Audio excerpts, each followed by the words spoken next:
हवा के साथ झूम के, हाँ गोल गोल घूम के।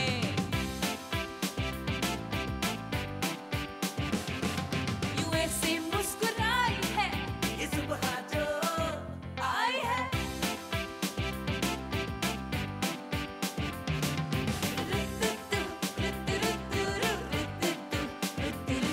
यूं गुनगुना रही है वो, सबको जगा रही है वो, हाँ फूल लेके चोंच में जो चिड़िया चहचहाई है।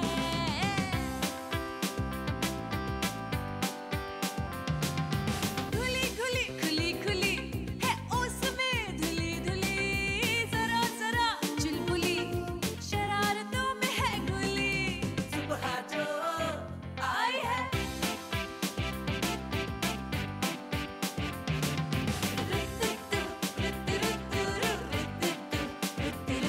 Good morning Pakistan.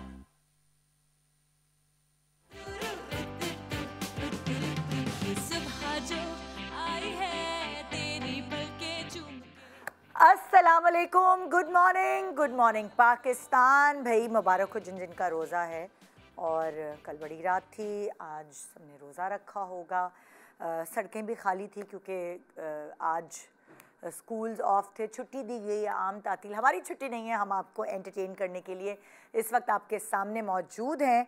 और आज जिस टॉपिक पे मैं बात करूंगी वो टॉपिक क्रेव कर रहे हैं लोग, बहुत दिनों से मुझे मैसेजेस आ रहे हैं इस टॉपिक पे बात करें, इस टॉपिक पे बात करें। देखिए सच्ची बात है, अक्सर जब हमारे यहाँ नन्ना मुन्ना मेहमान आता है, स्पेशली जब हमारी बेटियां पैदा होती तो हम बचपन से ही उनके लिए फ्यूचर कॉन्शियस हो जाते हैं। वैसे तो बेटों के लिए भी होते हैं ऑब्वियसली, लेकिन बेटों के लिए अलग तरीके के फ्यूचर कॉन्शियस होते हैं और बेटियों के लिए थोड़ा अलग तरीके के। माँ बाप ही कुछ थोड़ा जनरली अलग सोचते हैं। आज के ज़माने में थोड़ा सा मुख्तलिफ सोचने लगे, लेकिन फिर भी जो हमारे बड़े बुजुर्ग होते थे, आपको याद है नानियाँ दादियाँ पकड़ पकड़ के तेल लगाया करती थी हमारे सरों पर, और हम छोटे से ही होते थे, बच्चे ही होते थे, तो उनको फ़िक्र हो जाती थी कि हमारी बच्ची का रंग रूप, हमारी बच्ची के बाल, हमारी बच्ची का कद काट, नए नक्श अच्छे हों। मतलब लाइक जब मेरे बच्चे पैदा हुए थे सो उस वक्त मुझे इतनी अवेयरनेस नहीं थी कि क्या करना है क्या नहीं। मेरी सास बहुत मसाजें कर रही हैं, आके तेज़ तेज़ हम लोगों का दिल पकड़ के बैठे होते थे। मेरी सास जो है वो माथा बिठा रही हैं, मसाज कर रही हैं, नाक पे यूँ बच्चा रो रहा है और मेरा मियाँ और मैं यूँ सुकड़ के बैठे हुए हैं कि ये हमारा बच्चे की ऐसे कैसे मसाज हो रही है। हर घर में अलग अलग ट्रेडिशंस होते हैं, उनसे फिर मैंने सीखा। और जब फिर मैंने सीखा अपने पहले बच्चे से, जो वो मैंने अपने दूसरे बच्चे पे अप्लाई किया, और मैं उस वक्त फुल अपनी मदर इन लॉ जैसी सख्त हो चुकी थी। फिर जब मेरी बेटी पैदा हुई तो मैंने उसकी उसी तरह मसाजें करना, सर पे तेल लगाना और गंजा करवाना। मतलब पैदा होने के बाद से ही हम इतने कॉन्शियस हो गए थे कि जो एक्स्ट्रा बाल हैं उस पर लुपड़ी करें और पता नहीं ना जाने क्या क्या, क्योंकि ऑटोमेटिकली हमें हमारे माँ बाप के वो दौर याद आ जाते हैं कि वो बड़े कॉन्शियस हो रहे होते थे। मेरे अब्बू अगर कोई निशान पड़ जाए, नहीं वो जो सनबर्न हो जाता है या सन स्पॉट्स हो जाते, तो मेरे अब्बू होते थे, देखते थे बेटा ये क्या हो रहा है, ये सही करो, ये देखो। मतलब लाइक फादर्स भी बेटियों को लेके इतने कॉन्शियस हो जाते हैं, बाल ऐसे क्यों हो रहे हैं, स्किन क्यों ख़राब हो गई। लाइक मेरे हस्बैंड जो मेरी बेटी को देखते हैं तो वो भी, निदा भाई उसको देखो देखो इसके पिंपल क्यों आ गया है, इसके ये क्यों। मैंने कहा है मेरे ऊपर तो तुमने कभी इतनी तवज्जो दी नहीं, बेटी को तो तुम इस तरह गौर गौर से देख के कह रहे हो कि इसका ये सही करवाओ वो सही करवाओ, देखो फजूल स्किन ख़राब हो रही है, मेकअप नहीं करो। तो आप देखिए खाली माँ ही नहीं, बाप भी बेटी के ऊपर इतनी तवज्जो दे रहे होते हैं उसके रंग रूप पर, और बेटे मुंह धोया हो ना धोया हो रफ टफ जा रहे होते हैं।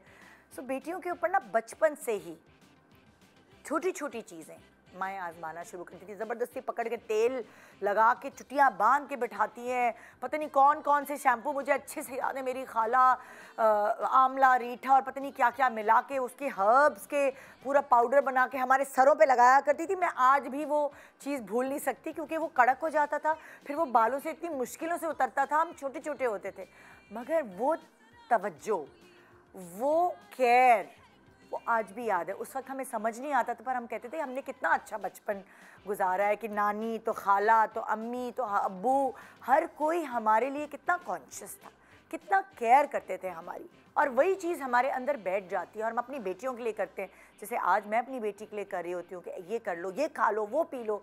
अब हमें अवेयरनेस ज़्यादा आ गई है, तो हम उनको कहते हैं कि अपने खाने से अपने बालों की हिफाजत करो, स्किन की हिफाजत करो। तो आज हम आपको, आज हमारे शो का नाम कितना मज़े का है, बाल बाल बच गए।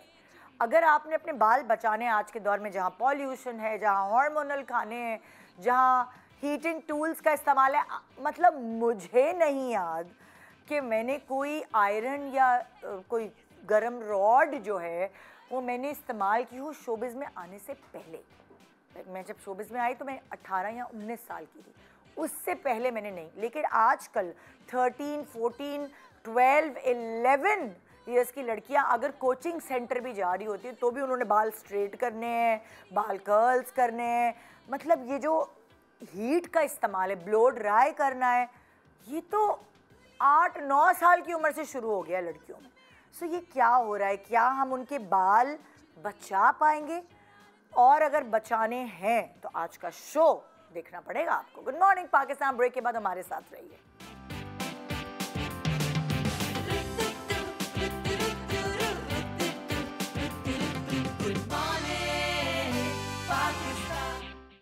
Welcome welcome back. बाल बाल बच गए, जितने बच गए हैं उनको सर पे रहने दें अपने, और सर पे रहने देने का क्या तरीक़ेकार है, या फिर अगर आप चाहती हैं जो आपके साथ हुआ वो आपकी बेटियों के साथ ना हो, बहुओं के साथ ना हो, बहनों के साथ ना हो, सो आज का शो ज़रूर देखिए। आज हमारे पास जो एक्सपर्ट्स का पैनल मौजूद है जो आपको हेल्प आउट करने वाले हैं, वो आपके बाल बचाने के लिए। सो वो उनको मैं इंट्रोड्यूस कराती सर चलूँ। डॉक्टर बिल्कीस हमारे साथ हैं, बीनिश परवेज़ हमारे साथ हैं, डॉक्टर हिना सिद्दीकी जो कि जनरल डेंटिस्ट सही बोल रही हूँ, एंड एस्थेटिक स्पेशलिस्ट हैं, और हमारे साथ हैं शर्मीन अली। अस्सलाम वालेकुम, इज्तिमाई सलाम। वालेकुम अस्सलाम। मैंने कहा जल्दी से इंट्रोडक्शन करा के मुद्दे पे आऊँ। मैं एज एन एक्सपर्ट कम आई हूँ, मैं अपने इश्यूज लेकर आई हूँ, Yes. होपिंग कि आज इतने एक्सपर्ट्स हमारे साथ बैठे हुए तो कुछ रिजॉल्व हो जाएंगे। लेकिन तुम जो इश्यूज लेकर आई हो, तुम्हारे साथ जब जिंदगी में वो इश्यूज आए होंगे तो तुमने उस पर कुछ तो काम किया होगा ना? एब्सोल्युटली हाँ, कुछ चीज़ें हैं जो कि वर्क करती हैं, but then again because it's a recurring problem, तो उसका सोल्यूशन मैं देखने आई हूँ कि ऐसी कोई चीज़ हम कर सकते हैं कि मामला जिंदगी भर के लिए सॉर्ट आउट हो जाए। डॉक्टर बिल्कीस जो है वो हर्बल तरीके से बताएंगी, डॉक्टर हिना जो है वो हाँ वो मशीन्स, ट्रीटमेंट्स, दवाइयाँ वगैरह वगैरह जो भी मेडिकल साइड पर होगा तो वो ये कैटर करेंगी। और अपने बाल हम इनके हाथ में देते हैं, फैशनिस्टा, कलर और फलाना धमाका। ये भाई हमने फैशन भी तो करना है ना, काले बालों में तो नहीं मर जाएंगे ना अब तो आपको काले बालों वाली औरतें ही मुश्किल से मिलती हैं। बहुत मुश्किल से। वर्जन हेयर आपको नहीं मिलते, कोई भी पूछेगा तो नहीं जी तो नहीं रहे अब। मेहंदी भी लगाई हो तो वो वर्जन हेयर नहीं रहते, नहीं रहता। सो बहुत कम लोग होंगे, बल्कि गिनकर बताएं। आप अपने घर में देखें, आपकी जो मेड भी होगी ना वो भी मेहंदी शेंदी या कोई ना कोई टोटका करके किया होगा उसने। Young बच्चियां भी they want to like you know color their hair. Yes. At an early age they talk about it कि मेरी एज इतनी हुई नहीं है, मुझे इतनी हो जाए, मुझे कलर कराने हैं। मैं कलर करा के आई तो देखा मेरी मेड जो है वो भी छुट्टी से आई तो वो भी करा के आई। मैंने कहा तो मेरे मियाँ ने कहा तुम्हारे और उसके बाल एक जैसे लग रहे। मैंने कहा भाई सो आप आज ये आप सोच ही नहीं सकते कि किसने कहाँ से कलर कराया है, यानी सब फैशनेबल हो चुके हैं और उनको लगता है कि फैशन शुरू ही इससे होता है। बाल बच्चियाँ, क्योंकि यू हैव टू एग्री, एकदम से लुक बहुत ज़्यादा चेंज हो जाती है। आप जैसे ही अपना hair colour, even if you just gone a shade lighter, it changes your entire look. अच्छा अगर मैं आप लोगों से पूछती हूँ चारों से कि आपने पहली दफ़ा अपने बालों को डाई कौन से उसमें कराया था, टीनेज में या 20s में, तो आप लोग क्या कहेंगे? तो तुमसे शुरू करती हूँ मैं। 13 years old. या अल्लाह, Oh my God, I can't believe this. खुद कर लिया था क्या? What can you? How can you not believe a hairdresser? Yeah, I mean, but you are not a born hairdresser, ना? I am. लेकिन बचपन में शुरू कर दिया। Hina, I did my first haircut when I was 9-year-old to a maid. Oh, वो बेचारी अम्मी का इंतजार करती रहेगी कि ऑफिस से आएंगी तो शिकायत करूंगी, क्योंकि मैं घर जाऊंगी तो मेरा मियाँ तलाक दे देगा, इसने मेरी चोटी काट दी है। आपने ही ना बताएं जरा। मेरा I think I remember 28, 29 yeah. अच्छा, Yeah, that's when I did my after I got married. Doctor है ना, पढ़ लिख के फिर फैशन करते हैं। सोचती थी 10 दफा सोचा before getting it done. मुंह फाड़ रहते बेचारे जब तक पढ़ रहे अब तो ऐसा टाइम आ गया कि we can't live without the color. आप We बताएं। have to get the roots. मैं फर्स्ट ईयर में मैं 15.5 की थी, अच्छा तब किया था। ओके चलें जी 13 से थोड़ा ये भी कम नहीं है, ये भी फैशनेबल है, बहुत बड़ा ऐसा था कि कॉलेज में ना हमारी एक टीचर थी, उसको मैंने पानदान कह दिया था। हाँ। वो पान खाती थी तो उनको किसी ने शिकायत लगा दी कि बिल्किस ना आपको पानदान कह रही है। उनको मुझसे चिढ़ हो गई। उर्दू की टीचर थी, वो आती थी मुझे कहती थी गेट आउट, तो मैं भी गेट आउट हो जाती थी। माशाल्लाह उर्दू के पीरियड बाहर खड़ी रही है। नहीं तो बाहर जाके नीचे जो है ना सब अपने बाल ब्लीच कर रहे थे, मैं कहा मेरे भी कर दो। और फिर वो इतना ऐसे जिसने मोटी मोटी लट्ठे जो है ना वो ब्लीच करके, अच्छा उसमें मुझे बिल्कुल अंदाज़ा नहीं था कि कितना बुरा लगेगा ना, सारे गोल्डन और वो सारे, मेरे अपने बाल ब्राउन और गोल्डन का अजीब सा शेड। और फिर मैं जैसे नमाज के लिए दुपट्टा नहीं होता ऐसे रखती थी। मेरे अब्बा ने कहा ये इतनी शरीफ कब से हो गई, दुपट्टा ही नहीं उतारी। वो जो ब्लंडर करके आई थी। तुम बताओ तुमने कब? Quite late, again late 20s I think, क्योंकि for the longest time मुझे लगता था मुझ पे, क्योंकि मेरे डार्क बाल थे, कि मुझ पे लाइट शेड सूट नहीं करेगा और I won't be able to carry it, तो मुझे बहुत डर लगता था। But I don't know how it happened, मैंने किया और फिर मुझे वाकई नहीं सूट किया। अच्छा चले, आप लोगों ने, फिर आप लोग शरीफ बच्चियाँ हैं। मैंने तो डाई बहुत देर में किया, लेकिन मैंने पर्मिंग कराई। मेरे डायरेक्टर ने, जब मैं शोबिज़ में आई तो मैंने 18-17 साल की एज में पर्म करवा ली अपने इतने लंबे बाल। मेरे डायरेक्टर ने कहा तुम बहुत मासूम लगती हो, मुझे तुम्हारी थोड़ी और ज़रा बबली लुक चाहिए, तो उसने मेरे पूरे इतने लंबे बाल पर्म करा दिए। Thank you Yasir Akhtar.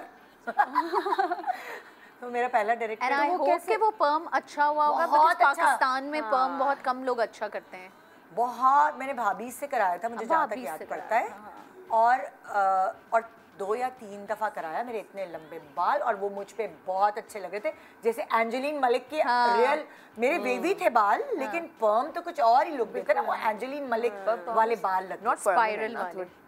Spiral curl. देखो पर्म आपको at least 20 to 22 types of curls हैं which you can get out of मेरे एंजेलिन वाले होते थे समझो। तो कब कितना चलता है पर्म, like when you get it done? पर्म आप अपनी रूट्स करा सकते हैं। पर्म पता है आपको, there are For a 20 lift, types उससे body आ जाती है। पहले जमाने में तो इतना नहीं होता था ना। मैं ये उस बात वक्त करी, सिर्फ स्पाइरल चलता मैं था बात आपका करी हूँ वाला। कोई 25 साल पहले की, और तब की बात करी हूँ मैं। तो वो उस वक्त मेरे लंबे बाल, एंजेलिन वाले बाल, तो वो मुझे थोड़ा मॉडर्न दिखा रहा था। मैं बहुत ही बहन जी कौन सा लगती ड्रामा है देखना? मेरा घर एक व्हर्लपूल। आई डोंट नो कि वो कई तस्वीर वगैरह पे नहीं होगा, पहला drama. I don't remember the name. YouTube पे होना चाहिए। We should see. तो अच्छा, अब हम शुरुआत करते हैं पैदाइश से। मेरी अम्मा ने मुझे 8 दफ़ा गंजा कराया, ये सोच के कि मेरे बाल बहुत अच्छे हैं। नो डाउट मेरे बाल बहुत इतने लंबे, काफ़ी अच्छे चले हैं काफ़ी अरसे तक। तो अब आप लोग एक्सपीरियंस अपना बताएं, बचपन में आप लोगों के बालों मेरा के साथ- 6 दफा गंजी गंजी हुई मैं, yes, and I had really thick hair. हाँ, तुम बताओ Really good. अपना गंजपन किसको याद है? 4-5 मरतबा। हाँ, Really? डॉक्टर बिल्किस आप क्या? मुझे याद नहीं। बताया नहीं, मुझे कौन सा याद होगा, अम्मी ने मैं बताया। अपनी सारा को मैंने किया था, क्योंकि सारा के बाल ही नहीं थे। सारा के सिर्फ यहाँ 2 बाल इधर थे, 2 बाल इधर थे बस। जब वो पैदा हुई थी 7 मंथ में हुई थी, तो उस पे जो है ना एक टोटका किया था, वो बहुत कारआमद है, मैं वो बता देती हूँ। अच्छा, तुम कितनी दफ़ा गंजी हुई? as far as I know सिर्फ एक दफ़ा, क्योंकि मेरी अम्मी was very particular about कि कैसी लग रही है उनकी बेटी। उनको गंजे बच्चे नहीं अच्छे लगते थे, तो आई थिंक उन्होंने नहीं करवाया मुझे। एक दफ़ा करवाया, and for the longest time मेरा वो फ्रेंच कट होता था मेरा पूरा, क्योंकि अम्मी को ये लगता था मेरा फोरहेड बड़ा है, तो अम्मी ने मेरा फ्रेंच कट करवा दिया। तो छोटा हुआ ना, उस फ्रेंच कट की वजह से जो फ्रिंज अम्मी रखती थी, मेरा माथा कवर हुआ है। वरना जब मैं पैदा हुई थी तो मेरा माथा बहुत बड़ा था और अम्मी को ये अच्छा नहीं लगता था। अच्छा, मुझे ये आप सबसे पूछना है, जिस ज़माने में हम पैदा हुए थे उस वक्त ये मिथ था कि गंजे होंगे तो बाल अच्छे, जितनी दफ़ा गंजे होंगे। तो क्या ये आजकल की रिसर्च ये कहती है कि जितनी दफ़ा गंजे होंगे तो बाल अच्छे होंगे? आजकल की रिसर्च, आजकल के पेरेंट्स एंड बच्चास आर वेरी कॉन्शियस। आजकल वो उनको अपने बच्चों को गंजा ही नहीं कराना, गंजा ही नहीं कराना। वो कहते हैं कि नहीं हमारे बच्चे ऐसे अच्छे लग रहे हैं, बाल अच्छे लग रहे हैं, वो उनकी हेल्थ उस तो तरह मुझे से इसलिए नहीं आप ये सोचते। बताएं क्या ये हमारा बात तो एक्सपीरियंस अच्छा रहा है। अच्छा, गंजे गंजा होके, आई फील हाँ, हमारी पूरी फैमिली सब बच्चे एक साथ हम लोग का पढ़ते पढ़ते अम्मी ने बोला गंजे एक साथ ले जाके कजन्स में गर्मियों में पता है जून जुलाई में गंजे हो रहे हैं। 6 years of age में भी I remember I had this much hair और जाके अम्मी ने हम तीनों कजन्स जाके छुट्टियों पे जून जुलाई में गंजा करा दिया and it was very very cute we have pictures of that time. Allah cute तो नहीं है लेकिन मतलब एक कजन्स के साथ हम लोगों ने आपस में जब सब हो जाते थे ना पूरे घर के लोग गंजे तो फिर बुरा नहीं लगता था कोई, मगर अगर कोई खानदान वाले जैसे लाइक मेरा देवर जो है वो बार बार अपनी बच्चियों को ना गंजा करा दे, उनकी बच्चियों के बहुत अच्छे बाल हैं नो डाउट, वो बार बार गंजा करा देते तो मेरे मियाँ ने उनको कहा यार बच्चियाँ आप ऐसे नहीं करो, हर जून जुलाई में तुम गंजा करा देते हो बच्चियों को, सारे घर गंजा हो रहा है। फिर वो बच्चियाँ स्कार्फ पहन रही हैं, अपने बालों को छुपा रही हैं, मगर अब उनके बाल इतने हसीन हैं। But can I say something? I don't think that it actually works like that. मुझे लगता है ये myth है, क्योंकि देखिए जो गोरा है वो तो बच्चों को गंजा करवाता ही नहीं ना, उनके जो बच्चे पैदा होते हैं जैसे हमारे यहाँ तो अकीका है ना, अकीके पे बच्चे को गंजा हर लाजमी कराना है। गोरा बच्चे को गंजा नहीं करता, उसका बाल जो है खुद ही कुछ गिरते हैं और फिर आते हैं, और गोरे का बाल बहुत अच्छा। मेरे जितने भी गोरे फ्रेंड्स थे देखो इतने उनके जितने अच्छे बांग्लादेश, इंडिया और पाकिस्तान के लोगों के बाल हैं उतना अच्छा गोरे का बाल नहीं है। क्या बात कर रही हो? I do not agree with you, क्योंकि मेरी जितनी फ्रेंड्स थी इंग्लैंड में उनके इतने थिक बाल होते थे कि लिटरली संभाले नहीं संभलते थे। मैं गोरियों की बात मैंने जितना भी गोरे देखे हैं मैंने तो ये जो बालों के लिए मशहूर है ये तो बांग्लादेश, इंडिया, साउथ एशिया मशहूर है। नहीं आप देखो और बाहर एक्सटेंशंस, आप देखें एक्सटेंशंस का बिजनेस बाहर इसीलिए इतना चलता है, वीव आउट करने वाली, वो सिलाई करने वाली, तो जी क्लिप ऑन वाली इतनी बिक रही होती है क्योंकि उनके बाल पतले होते हैं और गायब हो जाते हैं। ये जो खिता है ना पूरा एशिया, आप जो कोरियन, चाइनीज, थाई, उनके बाल देखिए भाई कि कितने अच्छे हैं। तो कोरियंस भी जो हैं और ये जो थाई हैं और चाइनीज हैं, जापानीज हैं, ये भी अपने बच्चों को गंजा नहीं कराते। तो मैं ये अच्छा ये भी नहीं कराते, ये सिर्फ हमारा बहुत अच्छा, उनका तो खाना बहुत अच्छा है। तो मैं बेसिकली मेरा पॉइंट यही है कि आई डोंट थिंक गंजा कराने से कोई फर्क पड़ता है। अच्छा, मुझे नहीं लगता कि आप हेयर ग्रोथ बढ़ा सकते हैं या थिकनेस बढ़ा सकते हैं सिर्फ गंजा करके। अच्छा मुझे ये बताएं खाने की परसेंटेज बालों पे कितनी इफेक्टिव है जो आप बच्चे को खिलाते हैं? पहले तो आप जाहिर है बच्चे को दूध पिला रहे हैं, उसके बाद जब वो वीविंग पे आता है, खाने पे आता है, हम अभी ये वाला सेगमेंट है ना छोटे बच्चों पे कर रहे हैं कि जब आपने छोटे बच्चों के शुरू से ही आपने सोचा हुआ है कि इसके बाल अच्छे करने हैं, मेरे खानदान में तो जीन्स में अच्छे बाल नहीं है तो मुझे मेहनत करनी पड़ेगी। आई थिंक बच्चे बिगिनिंग में बच्चों को you can't do anything so you will just feed them. अब मिल्क इंटेक कितना इम्पोर्टेंट है, तो अगर हम मिल्क इंटेक उनको दे रहे हैं, माँ का दूध पिला रहे हैं, तो माँ खुद क्या खाए? माँ when she's for example if she's conceiving she's with a baby so she should take care of her vitamins। बहुत सारी vitamin deficiencies especially iron iron plays a very important role जो हम बहुत ज़्यादा इग्नोर कर देते हैं। और iron, vitamin D, calcium, magnesium, zinc इनका इस्तेमाल अगर वो सारी चीज़ें रेगुलरली आप vitamins और अपनी डाइट इनटेक, प्रोटीन, कोलेजन, ये सारी चीज़ें तो आपको लेनी है। बहुत सारी चीज़ें आपको जैसे मेडिकेशंस हैं आपको अवॉइड करनी चाहिए प्रेगनेंसी में। तो ये बेसिक विटामिन्स और food plays an important role. तो वो बच्चे की ग्रोथ पे, बच्चे की हेयर ग्रोथ पे, ऑल ऑफ अच्छा कोई एक चीज़ बताएं जैसे माँ के दूध के अलावा जब हम बच्चे को खाना खिलाना शुरू कर रहे हैं तो उसकी ग़िज़ा में क्या चीज़ का इस्तेमाल करें जो हम उसके डायरेक्ट हेयर यार और अम्मी स्किन ना वगैरह मुझे ग्रीन जूस देती थी। अच्छा, वो रोज एक फीडर पीनी बहुत जरूरी होती थी, भरी हुई जिसमें पालक तो सेलरी तो पता नहीं क्या क्या दुनिया का कड़वा होता था। तुम्हारे बाल तुमने कितना अपने बालों को बहुत रगड़ा है, अब फिर भी अच्छा है। रगड़ा फिर छोटा लफ्ज होगा। मैंने पूरे सर पे आई थिंक मैंने अपना फुल हेड ब्लीच कोई 4-5 मरतबा कराया, पूरा सर ब्लीच कराया स्किन तक, ठीक है। तो मैंने बहुत, लेकिन बीनेश तुम बहुत अच्छी बच्ची होगी जो कि वो तुम अपनी बॉटल में ग्रीन जूस पी ले भाई, बना बच्चों को आप ग्रीन जूस पिलाने। अच्छा तो क्या कहती हो, कौन सा जूस था? पालक? अब वो तो पूरी रेसिपी तो अम्मी बताएंगी, मुझे नहीं पता, लेकिन बहुत सारे दुनिया के पत्ते वो डालती थी जूसर में और वो फिर वो एक गाढ़ा सा कुछ बनता था। अच्छा उसको छनवाती भी नहीं थी और वो जो बॉटल की जो नोजल होती थी ना उसको वो मोटा करवाती थी। I still remember because it was a torture for me. और वो उसको मोटा कराती थी कि वो जो लीव्स के वो जो जब वो पूरा घुल जाता है तो वो एक मैं ऐसे करके नहीं पीना है, और फिर वो कहती थी पियो। पूरी एक बॉटल मुझे आज भी याद है, क्योंकि वो बॉटल से फिर वो ग्लास में कन्वर्ट हुआ था, तो इसलिए मुझे वो टॉर्चर याद है प्रॉपर।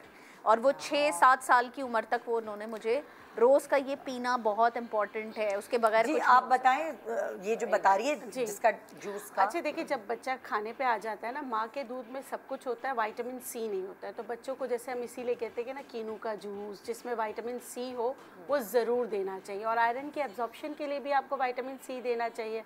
तो जैसे बता रही है ना, जैसे पालक, आलू, उसके साथ गाजरें, जो भी मौसम की सब्जियां हैं। पालक वालक का तो ये तो वो भी प्यूरी बना के भी बच्चे को खिलाते हैं। बिल्कुल। लेकिन जैसे ये जूस कह रही है ना, ये मुझे आइडिया बहुत अच्छा लगा। एक छोटा सा आप फिक्स कर लें ग्लास या कुछ, ताकि सब चीजें। अच्छा देखिए, जूस बनाते होंगे ना तो उसको थोड़ा सा पकाती होंगी, क्योंकि बच्चे को कच्चा जूस नहीं देते। ओके। हाँ, पहले ना उसको हल्का सा सौटे करके यखनी के साथ सारे पका के, फिर मतलब कि गोश्त का जो है उसको थोड़ा सा इस तरह चॉप करके फिर ग्राइंडर में ग्राइंड करके फिर देना चाहिए बच्चे को ना, ताकि कोई हड्डी तो वगैरह ग्रीन वेजिटेबल्स में, ग्रीन वेजिटेबल्स खासकर जो है ना अपना, देखिए पालक हो गई एक तो, सैलरी थी, सैलरी। अच्छा सैलरी किसी को वो नहीं मिल सकता, किसी को नहीं मिलता, अब तो मिल जाता है। अब मिल जाता है। लेकिन पालक है, मेथी बहुत अच्छा है, आलू, आलू बालों के लिए बहुत अच्छा है। अच्छा। गाजरे बहुत अच्छा है, मटर बहुत अच्छे हैं। जितनी भी सब्जियां हैं उन सबको, और आप चावल थोड़ा सा उसमें डाल दें।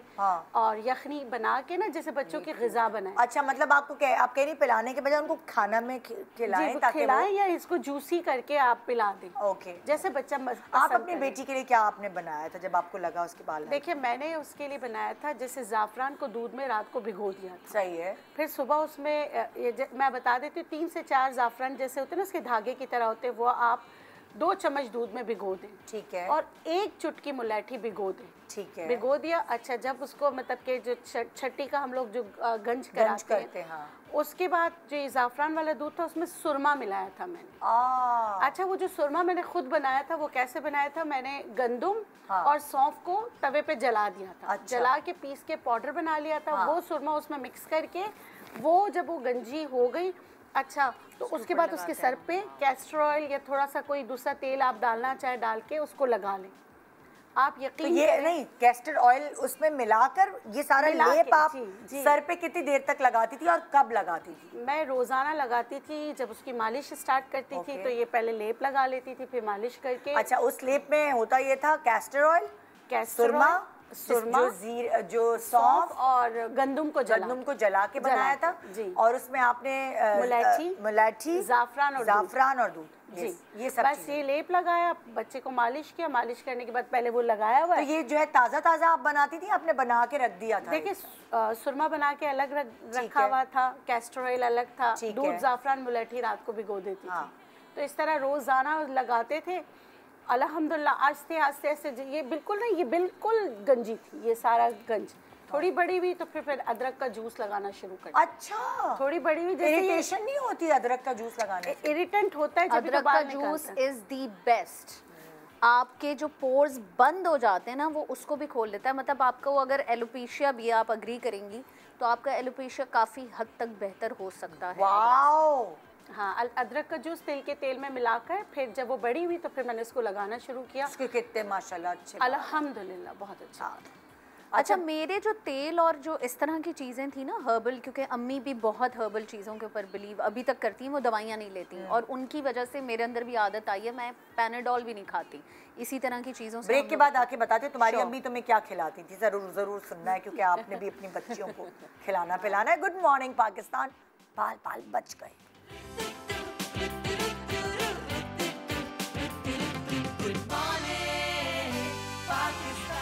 Welcome back. Good morning Pakistan. बाल बच गए आज आप देख रहे हैं, और बालों के ऊपर शो है। आप लोगों की रिक्वेस्ट की वजह से ये शो रखा गया है। इतना मेरे इंस्टा पे बालों के लिए बताएं, बालों को डेडिकेट करें। लोग बहुत ज़्यादा मतलब बेयर कर रहे हैं हेयर फॉल और ये सब चीज़ें। अच्छा, हम एक छोटी बच्ची जो है जुनाश, उसको ज़रा बुलाएंगे, क्योंकि उसको क्या प्रॉब्लम है, आइए ज़रा जानते हैं। आजब ज़रा भेजो। बच्चों के साथ ना अलग अलग चीजें बेयर करी होती हैं, थोड़ी जगह इधर या उधर कहीं भी दे दो। वालेकुम अस्सलाम। तुम भी बैठ जाओगी, कोई मसला नहीं, मैंने एक्स्ट्रा सोफा नहीं लगाने दिया, सोफों की दुकान लगती है वरना। हाँ। अच्छा, क्या प्रॉब्लम है इसके साथ? इनके साथ प्रॉब्लम ये है कि स्कूल गोइंग है, हाँ। तो बाल जो है बांधने पड़ते हैं, हाँ। 2 पोनी भी, कभी सिंगल पोनी भी। Exactly. तो यहाँ रूट से जो है ये बहुत पीछे की तरफ इनका चला गया। अब हाँ। फॉरहेड बहुत बड़ा नज़र आता है, जिस वजह से मुझे इनके बैंग आगे से ये कट देखो, करने ये इसकी अम्मा भी यही करती थी, बैंग्स। हाँ। तो अब इसी का ही मुझे ट्रीटमेंट। अब बच्चों के जो है बाल मैंने देखा हर किसी के लाइक, हमारे भी 2 पोनियाँ या चुटिया या इस तरह बाल घसीट घसीट के अम्माएं बनाती थी, और आज हम जो है ना यहाँ पे टॉपिक लगा के आ रहे होते क्योंकि हमारे बाल पीछे की तरफ चले गए। क्या करें यार, बाल भी तो बांधने। अच्छा, एक तो थोड़ा सा इतना टाइट नहीं जरूरत बांधते। नहीं है। हाँ, मैं भी यही कहने वाली थी। देखो बीनिश, टाइट नहीं बांधेंगे, बच्चे खेलते कूदते हैं, बाल मुंह पे आएंगे, इतनी भाई प्रॉब्लम होती है। करीब से चोटी कर ले, क्या करें? फ्रेंच वाली चोटी। सुबह के वक्त ये बच्चे तुम्हारा ख्याल है काबू में आएंगे चोटी बनाने के लिए? उसको तो मैं पकड़ के बिठाती हूँ कुर्सी पे। लेकिन तुम देख लो, ये तो हम तो काबू में नहीं आते थे। खजूर की पोनी बना के अम्मी यहाँ भेज देती थी, एक यहाँ भी 4 जगह पे। थोड़ा सा ना हेयर लाइन को थोड़ा सा आप या तो ट्विस्ट कर लें या चोटी में ले लें, उसके बाद बेशक आप थोड़ा सा खींच लें, क्योंकि जो हेयर लाइन है, आप अग्री करेंगी मेरे साथ, उनके बाल जो है ना वो बहुत ज़्यादा जल्दी टूटते भी हैं और पीछे भी जाते हैं। सो बेसिकली वो ज़्यादा फ्रेजाइल होते हैं ओवरऑल आपके, क्योंकि उनका एक्सपोजर ज़्यादा होता है। अच्छा बीनिश, जब मैं छोटी थी और मैंने ये चीज़ें बेयर करना शुरू की, तो मैंने खुद जब शऊर आया तो मैंने खुद एक टेक्निक निकाली थी। एक वो क्लिप होता था ना, वो जो एक क्लिप होता था, क्या कहते हैं, बनाना क्लिप नहीं, नॉर्मल क्लिप होता था। मैंने अपने आधे बाल लिए और मैंने अपने आधे बालों को यहाँ तक उस क्लिप के साथ लगा लिया, धागा लगा लिया। ठीक है। और जब मैं अपने बाल खुद बांधने लगी, और उसके बाद जो बाकी बाल थे उसके उसको नीचे फिर चुटिया पीछे बना चोटी बांध लेते थे। तो फिर मैं स्कूल जाने लगी। उससे मेरे बाल बचत तो ऐसे हो गई कि वो जो भारी वाला बाल था यहाँ का, वो यहाँ तक आ गया ना, खिंचता नहीं था, खिंचता नहीं था, तो वो यहाँ तक क्लिप लगा हुआ है। तो मेरा बकायदा ये हेयर स्टाइल बन गया। Basically this is actually the real technique to save it. अगर आपको बाल बांधने भी हैं तो आप पहले एयर टू एयर सेक्शन लें, ठीक है, हाफ हेड, क्योंकि आपका सर एक डी के शेप में है ना, ठीक है। जो पीछे का बाल है उसका तो वजन नीचे जा रहा है, ठीक है। जो यहाँ वाला बाल है ना, जब आप उसको खींचते हैं तो उसका सारा वजन खिंच जाता है। सो इट्स बेटर कि आप उसको पहले हाफ में क्लिप लगा दें, ताकि 2 हिस्सों में बालों का वजन बट जाए। ये सोचो, फिर जब ये जो मुझे हाँ। शऊर आया ना, जब वैसे मैं अपने this is बाल खुद actually the बनाने best लगी, तो मुझे फिर ऐसा लगा कि यार ये करती हूँ तो फिर उससे मेरे काफ़ी बालों की बचत हुई, वरना वो पीछे जा रहे थे। अच्छा, I was about to suggest, अगर instead of pulling it back, अगर आप कहीं पार्टिंग कर लें, पार्टिंग करने से होता है कि साइड पे, लेकिन साइड पे आ जाता है। पार्टिंग करने से भी जिन लोगों की थिनिंग होती है उनकी पार्टिंग फट जाती है, बहुत बड़ी हो जाती है। पिंचिंग हेयर खींचती तो नहीं है नहीं गुस्से में आके? नहीं, इसका देखो जेनेटिकली आई थिंक बहुत ही थिन बाल है। थिन बाल। देखिए, सबसे पहले जैसे आप बात करी थी ना कि माएँ जब कंसीव करती हैं तो क्या खाएं, या मेजरली चाहे कंसीविंग में आप ख्याल रख लो, चाहे आप बच्चे का पैदाइश के बाद ख्याल रख लो, अगर आप जेनेटिकली, अगर आपके शौहर, आपकी ददियाल, आपके ननियाल, किसी में भी अगर सबके बाल पतले हैं या स्पेसिंग या थिनिंग की प्रॉब्लम है, वो आपके बच्चे में आएगी। तो रिश्ता देखते हुए पहले बाल देखो। हाँ, तो बैठे ही रह जाएंगे। It is very important. आधे से ज्यादा तो आदमी गंजे हैं आजकल, तो फिर लड़कियों बेचारी कवारी It is very important. क्या क्या देखें यार। नहीं, it is very important. बाल देखने जरूरी है, लेकिन it all comes down to your genetics. Genes में जीन्स बहुत इम्पोर्टेंट है। तो आप जितने हर्ब्स लगा लें, जितनी मेडिसिन ले लें, जितनी डाइट का ख्याल रख लें, वो बाल पतला ही रहेगा, and there is nothing you can do about it. अच्छा, वैसे प्रेगनेंसी में अगर जीन्स में भी है, प्रेगनेंसी में अगर माँ अपना बहुत ख्याल रखती है तो उसके बच्चों थोड़ा बहुत बचत हो जाती है। 80% तक बेहतर हो सकता है। I've heard coconut also helps pregnancy में, is that true? जी बिल्कुल, उसमें मिनरल्स इतने होते हैं। अच्छा देखिए, एक मिथ, ये तो बात हमारी हो गई ख़त्म। मैं जो एक्स्ट्रा बात पूछना चाह रही हूँ, लोग बालों में तेल लगा के पूरी रात सो जाते हैं, और पता नहीं कौन कौन से तेल हैं जो, और जिनका बिलीव है ऑयल पे, वो आज भी है। एक साइंस कहती है कि नो, तेल, पागल हो, अपने पोर्स ब्लॉक कर रहे हो सर के, और दूसरी तरफ ये कहती है नहीं भाई हमारे तो ख़ानदान से चला आ रहा है, हमारी तो नानी का तेल बनता था, हमारा तो ये तेल है। और मुझे समझ नहीं आती मैं किसकी बात बिलीव करूं, बहुत सारे पब्लिक को भी नहीं। देखिए मुझे लगता है कि oiling doesn't harm it, but you can not keep it for too many hours. Like अगर ये 12 घंटे 20 घंटे 18 घंटे तक बाल में जब तेल रहता है तो दैट इज़ नॉट गुड। यार मासियों के इतने अच्छे बाल होते हैं और वो हर वक्त तेल चिपड़ के रहती हैं बालों पर, ये क्या है कहानी? नहीं, मुझे नहीं पता। For sure oil does help, आपकी ड्राइनेस में हेल्प कर रहा है, आपके शाइन में हेल्प कर रहा है। आप कुछ घंटे के लिए तो लगा सकते हैं। अब तो कितने ऑयल्स ऐसे आ गए हैं कि अब दे आर हेल्प। जैसे फॉर एग्जांपल बहुत लोग अनियन ऑयल को भी कहते हैं कि बहुत अच्छा होता है, बहुत लोगों को सूट नहीं भी करता वो। Then rosemary oil is amazing, yes ठीक है। एंड देन आपका argan oil is very good. Oiling is always good. I tell you, जो आप बोल रही हैं ना कि कुछ लोग कहते हैं कि जी ऑयलिंग नहीं करनी चाहिए, वो कौन लोग हैं? ठीक है, वो हेयर ड्रेसर्स हैं। I tell you why. Because जब हम किसी को कलर करके देते हैं, लेट्स सपोज अगर मैंने अपना बाल ब्लॉन्ड कर लिया, ठीक है, अब मैंने उसको ऐश टोन दे दिया। अब ऐश टोन देने के बाद ये क्लाइंट है और क्लाइंट घर चला गया और 2 दिन के बाद हैबिचुअली उसने अपने बालों को ऑयल किया, वो मेरी सारी टोनिंग बहा के ले जाएगा। बिकॉज ऐसे बहुत सारे हेयर कलर्स हैं जो 1 से 2 दफ़ा ऑयलिंग करने से उनका कलर चेंज हो जाता है। इसीलिए सैलून वालों ने ये बोलना शुरू कर दिया है लोगों को कि कुछ नहीं होता ऑयलिंग से, ऑयलिंग मत करो।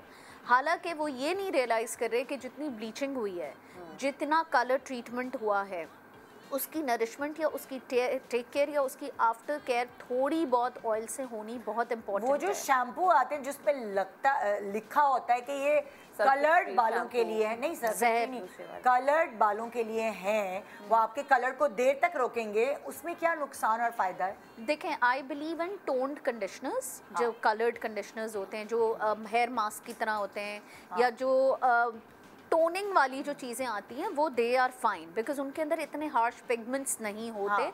वो सिर्फ एक टोन देते हैं आपको। तो उस तरह जैसे ब्रूनेट्स है, एशेस है। बात नहीं समझ रही हो, मैं वो कलर्ड शैम्पूज की बात नहीं कर रही। तो वो शैम्पू आते हैं जब आप कलर प्रोटेक्शन वाले, ओ दे आर रियली गुड, बहुत अच्छे हैं। लेकिन अगेन अगर उसके साथ भी अगर आप ऑयलिंग करेंगे तो आपकी टोनिंग तो बहेगी, तो इसीलिए ऑयलिंग मना की जाती है। अच्छा, मैं कहना चाह रही हूँ कि किसको ऑयलिंग नहीं करनी चाहिए ना। जैसे साइंस ने तरक्की की तो कौन लोग ऑयल नहीं लगाए जिनका सीबम खुद से ऑयली होता है, ऑयल प्रोड्यूस करता है।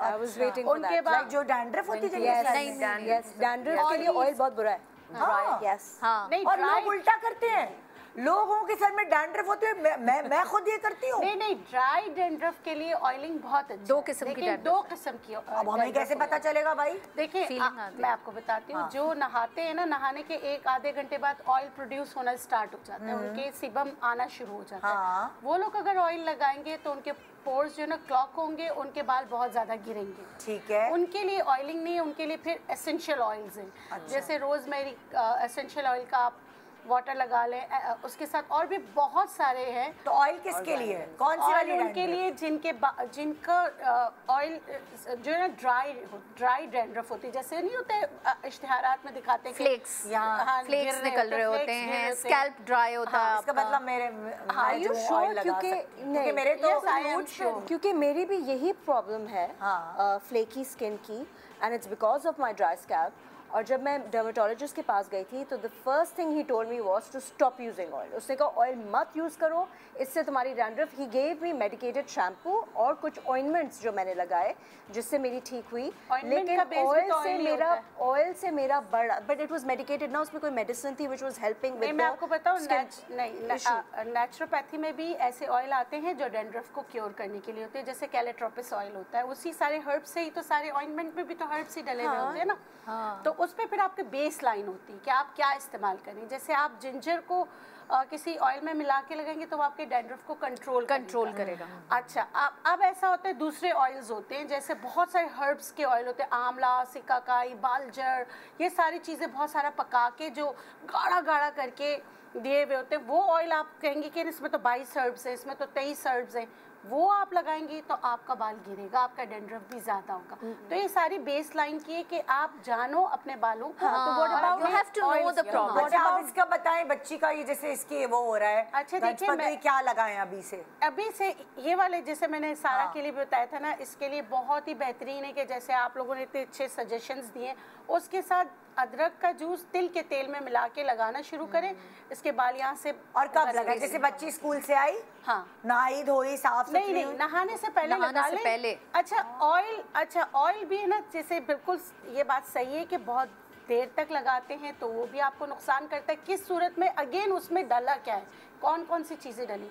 ऑयल अपना काम पेनिट्रेशन अगर आपने अच्छी तरीके से ऑयलिंग की तो हाफ एन आवर में कर लेता है। अच्छा, फिर उसके बाद आप उसको लगा के ओवरनाइट रखते हैं तो ऑब्वियस आपको नुकसान हो सकता है। अब ये बच्ची आधे घंटे के लिए अदरक का जूस जो है ना तिल के तेल के साथ मिला के लगा ले तो अल्लाह के हुक्म से इंशाल्लाह इसके बाल अच्छे हो जाएंगे। लेकिन देखिए आप इसको कितनी स्किनी है, सेहत तो ज़रूरी है ना, बाल भी तो प्रोटीन से ही बने हैं ना। तो जब तक ये अंदर से खाएगी अच्छा नहीं, इसमें जिंक, जैसे अभी हमने बात की, इसको वो मम्मी वाला जूस शुरू करवा दो। एक दिन इंजीर दे दो, बाल बहुत अच्छे हो जाएंगे। इंजीर बालों के लिए बहुत अच्छी है। जो वो पिछला वाला बताया था उसकी क्वांटिटी नहीं बताई कि तिल का तेल कितना हो। अच्छा, और 1 चम्मच तिल का तेल ले ले, 1 चम्मच अदरक का जूस ले ले, हम वजन मिक्स कर ले, मिक्स करके लगा लें।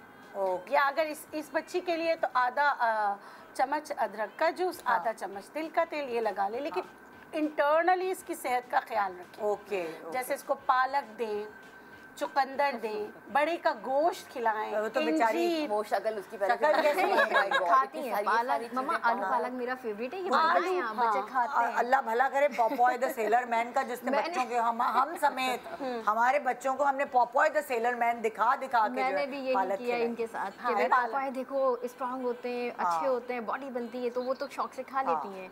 जैसे 2 इंजीर इसको रोजाना देना शुरू कर दें, इससे हाइट भी अच्छी होगी और बाल भी बहुत अच्छे। अच्छा, अब जो है ये सब चीज़ें तो हैं, लेकिन जैसे कि मैंने पहले कहा कि अब बच्चियां जो हैं वो हीटिंग टूल्स बहुत ही जल्दी की एज में, तुम्हारी बेटी इस्तेमाल करती है? अभी नहीं, नॉट एट ऑल। तो वो बहुत very particular about it. In fact कभी मैं कह भी दूं कहीं जा रहे हो कि थोड़ा सा स्ट्रेटनर कर लो, no I don't want to ruin my hair. तो वो बहुत पर्टिकुलर है। वो फेस पे अपने, उस बच्ची ने कभी कोई मेकअप प्रोडक्ट नहीं लगाया। मैं उससे कहूँ भी कि थोड़ा सा लगा लो, no I don't want to ruin my skin.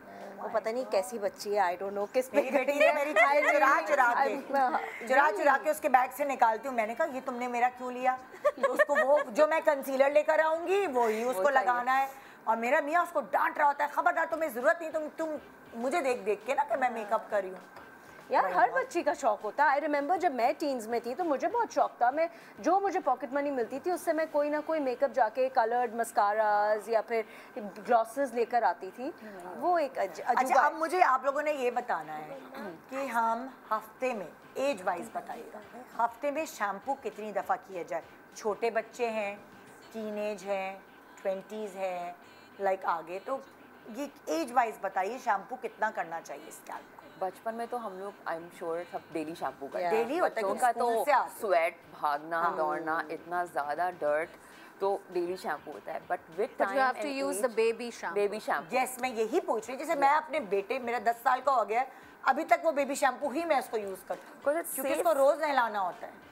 और अभी भी बड़े लोग भी बहुत ऐसे हैं जो बेबी शैम्पू अभी तक यूज कर रहे हैं, बिकॉज उसके अंदर sulphate free, it doesn't have a lot of that those products जो आपके हेयर फॉल को करे या बॉन्ड को वीक करे। तो बहुत से लोग करते हैं। अच्छा, अब हमारे टीनेज में जब ये बच्चे कॉलेज जाना शुरू कर देते थे तो उस वक्त हम कितना शैम्पू करें? हफ्ते वाइज बताइए। हफ्ते में अब तो अब आई फील हफ्ते में तो 2 दिन तो शैम्पू लोग करते ही लाइक हैं। नहीं, कितनी दफा करें हफ्ते में? शावर तो रोज ले भाई, गंदे बच्चों। ऑल्टरनेट डेज कर लें, ऑल्टरनेट डेज कर लें, ज़्यादा एग्रेसिवली उसको मसाज ना करें स्कैल्प को कि आपके हेयर फॉल हो।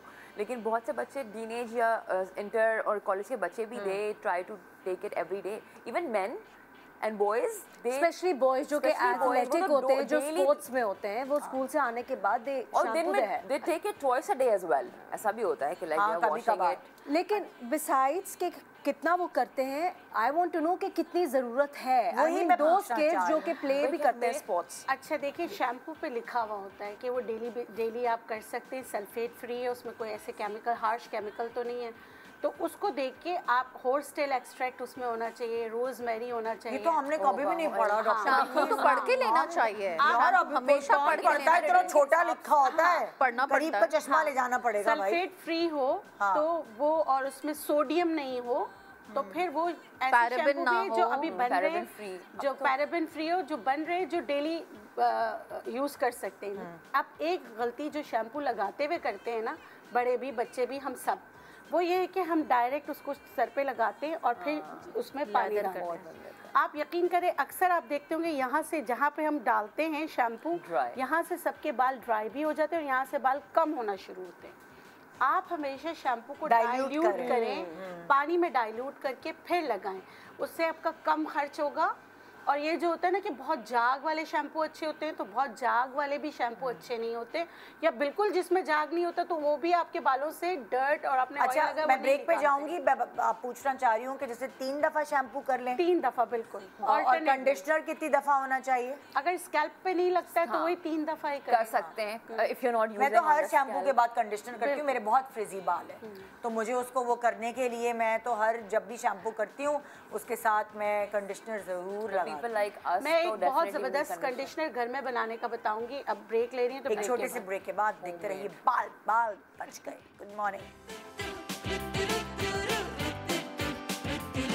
यूं गुनगुना रही है वो, सबको जगा रही है वो, हाँ फूल लेके चोंच में। Welcome back. Good morning Pakistan. So हम ब्रेक पे जाने से पहले कंडीशनर की बात कर रहे थे, उसके बाद फिर हम हेयर कलर, जो आजकल टेक्निक्स हैं बालों की, रिबॉन्डिंग वगैरह वगैरह, फ्रिज फ्री करने के लिए बहुत सारी, और सैलून्स में जाएं आप तो एक लंबी लाइन होती है, उन सब के बारे में भी बात करेंगे। आप कंडीशनर के ऊपर क्या कह रही थी? मैं ये कह रही थी कि जेलेटिन पाउडर होता है, वो बेस्ट कंडीशनर है। आप जेलेटिन पाउडर को, जैसे अब मैं बता देती हूँ, जेलेटिन पाउडर जो आप जेलीज में, जी बिल्कुल बिल्कुल, या कोई खाने की चीज़ ऐसे बना रही हो, बिल्कुल उसी में।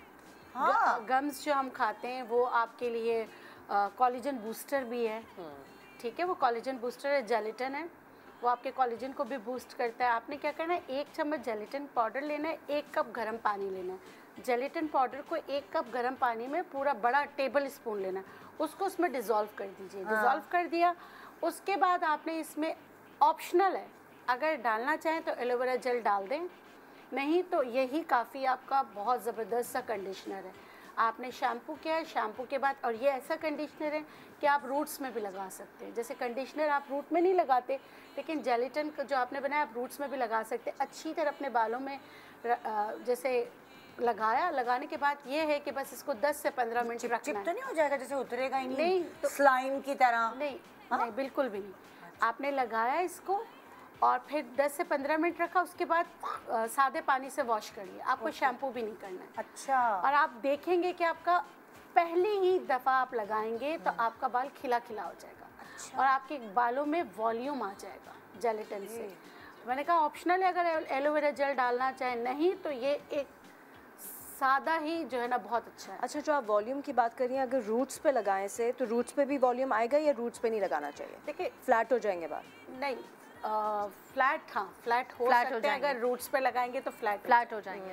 हाँ, तो आप नहीं, लेकिन ऐसा है कि आपको मना नहीं है, जैसे अच्छा। दूसरी चीज़ें आपको मना है ना, आप नहीं लगाओ, लेकिन ये मना नहीं, आप लगा सकते। अच्छा, जैसे हमारे पास एक बच्ची है, तो लाइक कुछ बच्चियों के ज़रा प्लीज़ भेजना जिसके वाइट हो रहे हैं बाल, वो बच्ची भेज दें प्लीज़, माहीन को भेजें। हम लोग निदा बहुत ज़्यादा मेडिकल बैकग्राउंड को भी बहुत ज़्यादा इग्नोर करते हैं। आ जाओ। जो हेयर फॉल है लोगों को आजकल, पीपल डोंट रियलाइज कि they have hormonal deficiencies. After genes, after genetics, you have to take care of that as well कि किसी की विटामिन डेफिशिएंसी कौन सी है। देखिए, जो बाल गिर रहे होते हैं, जैसे हर तकलीफ, हर दर्द जो है वो निशानदेही करता है कि आपकी बॉडी में ये हो रहा है, कुछ चल रहा है। PCOS is so common, PCOS, thyroid is very common. Okay, thyroid की वजह से भी हेयर फॉल बहुत होता है आपका।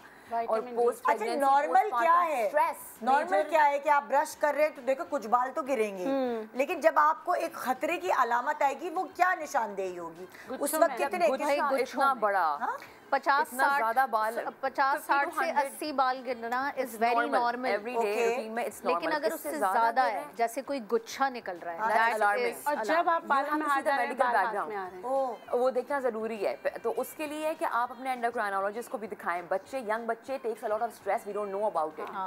माँ बाप परेशान हो जाते हैं कि इसका हेयर फॉल हो रहा है, वो स्ट्रेस ले रहे हैं, आपको पता नहीं कि उनका स्ट्रेस का लेवल कहाँ है और उनके अंदर कितना ज़्यादा जो है वो hormonal imbalance is taking place, और वो अपनी डाइट तो लेते नहीं है ना, अपनी मल्टीविटामिन्स को फॉलो करते हैं। तो multivitamins also play very important role. You should know the cause before and then you go for the treatment. अब तो कितनी ट्रीटमेंट्स आ गई हैं, we have PRPs, we have exosomes, we have microneedling, we have so many remedies that you can do if you're not taking care at home, then आप फिर aesthetic चीज़ों पे जाएं, आप अपना मेडिकल ट्रीटमेंट्स पे जाएं। बहुत महंगी होती है, हर कोई तो अफोर्ड नहीं कर सकता। लेकिन मेजॉरिटी पीपल आर स्टिल, बहुत अनअफोर्डिंग लोग भी करा रहे हैं। अच्छा, हाँ, बहुत अनअफोर्डिंग, और aesthetic is so common now कि डर नहीं है। सैलून्स में भी लोग ने शुरू कर दिया अब तो, और हर जगह आपने क्या बताया? Exosomes? Exosome is the latest thing. अच्छा, exosome is the latest thing. वो क्या होता है? Exosome are stem cells, there हमारी बॉडी में भी प्रेजेंट होता है, एक तो सेल्स में होता है, DNA RNA बेस्ड। आजकल ये न्यू टेक्नोलॉजी आई है, स्टेम सेल्स। कैसे ये हम इंजेक्ट करते हैं। अच्छा, हेयर में आपके इंजेक्ट होता है। It's done for hair and skin both. Okay. Hair के लिए ये आपकी न्यू ग्रोथ को प्रमोट करता है, आपका हेयर फॉल को स्टॉप करता है, आपके कोलेजन एंड न्यू फॉलिकल जब आपके बन रहे हैं तो उसमें कोलेजन स्टिमुलेशन, ब्लड सर्कुलेशन जो है उसको इंक्रीज कर रहा है। PRP था, PRP से ये एक्सोसोम्स आ गया है। अच्छा, तो it's much better than PRP। Okay. PRP is definitely wound healing, collagen booster, blood circulation के लिए अच्छा है। This is more like you know it has billions of growth factors. जो आपका एक्सोसोम्स है इसमें बिलियंस में आपके ग्रोथ फैक्टर्स आते हैं। लाइक अब नंबर्ड लिखे हुए आ जाते हैं आपके पास कि उसमें कितने growth factors are present. They are anti inflammatory as well. तो आपके बालों की जो ग्रोथ है, मैंने न्यू ग्रोथ भी देखी है, उससे हेयर फॉल भी स्टॉप होता है। एंड इट्स नॉट जस्ट कि आप रिलाई कर लें कम्प्लीटली ट्रीटमेंट पे, you have to also give the home care, the shampoo, the vitamin. If you not good with your nutritional deficiencies then how would you take care. जिसमें हम आपको iron देते हैं, आपके मल्टीविटामिन, लोग बच्चों में आपको गमीज मल्टीविटामिन जो आपके कोलेजन स्टिमुलेशन और कोलेजन टैबलेट्स होती हैं। Collagen is very important for skin, hair and nails. अगर आप खाने में प्रोटीन, बच्चे प्रोटीन नहीं खाते, बड़े भी डाइट करते हैं तो वो अपना एक सर्टेन ग्राम ऑफ प्रोटीन नहीं लेते। जो meat is so important, fish is so important. और अच्छा, अब मैं अगर आई जैसे आप बेटा दिखाना, आपके वाइट बाल हो गए पूरे। अल्लाह इतनी छोटी सी है ये। सो अब ये इतनी छोटी उम्र में वाइट बाल हैं, क्या इस नज़ला तो खांसी आपकी होती है? फैमिली में है जेनेटिक है। ओह अच्छा, तो और क्या white करें? अच्छा देखिए, ऐसे में होम्योपैथिक बहुत हेल्प करती है, इंटरनल मेडिकेशंस बहुत।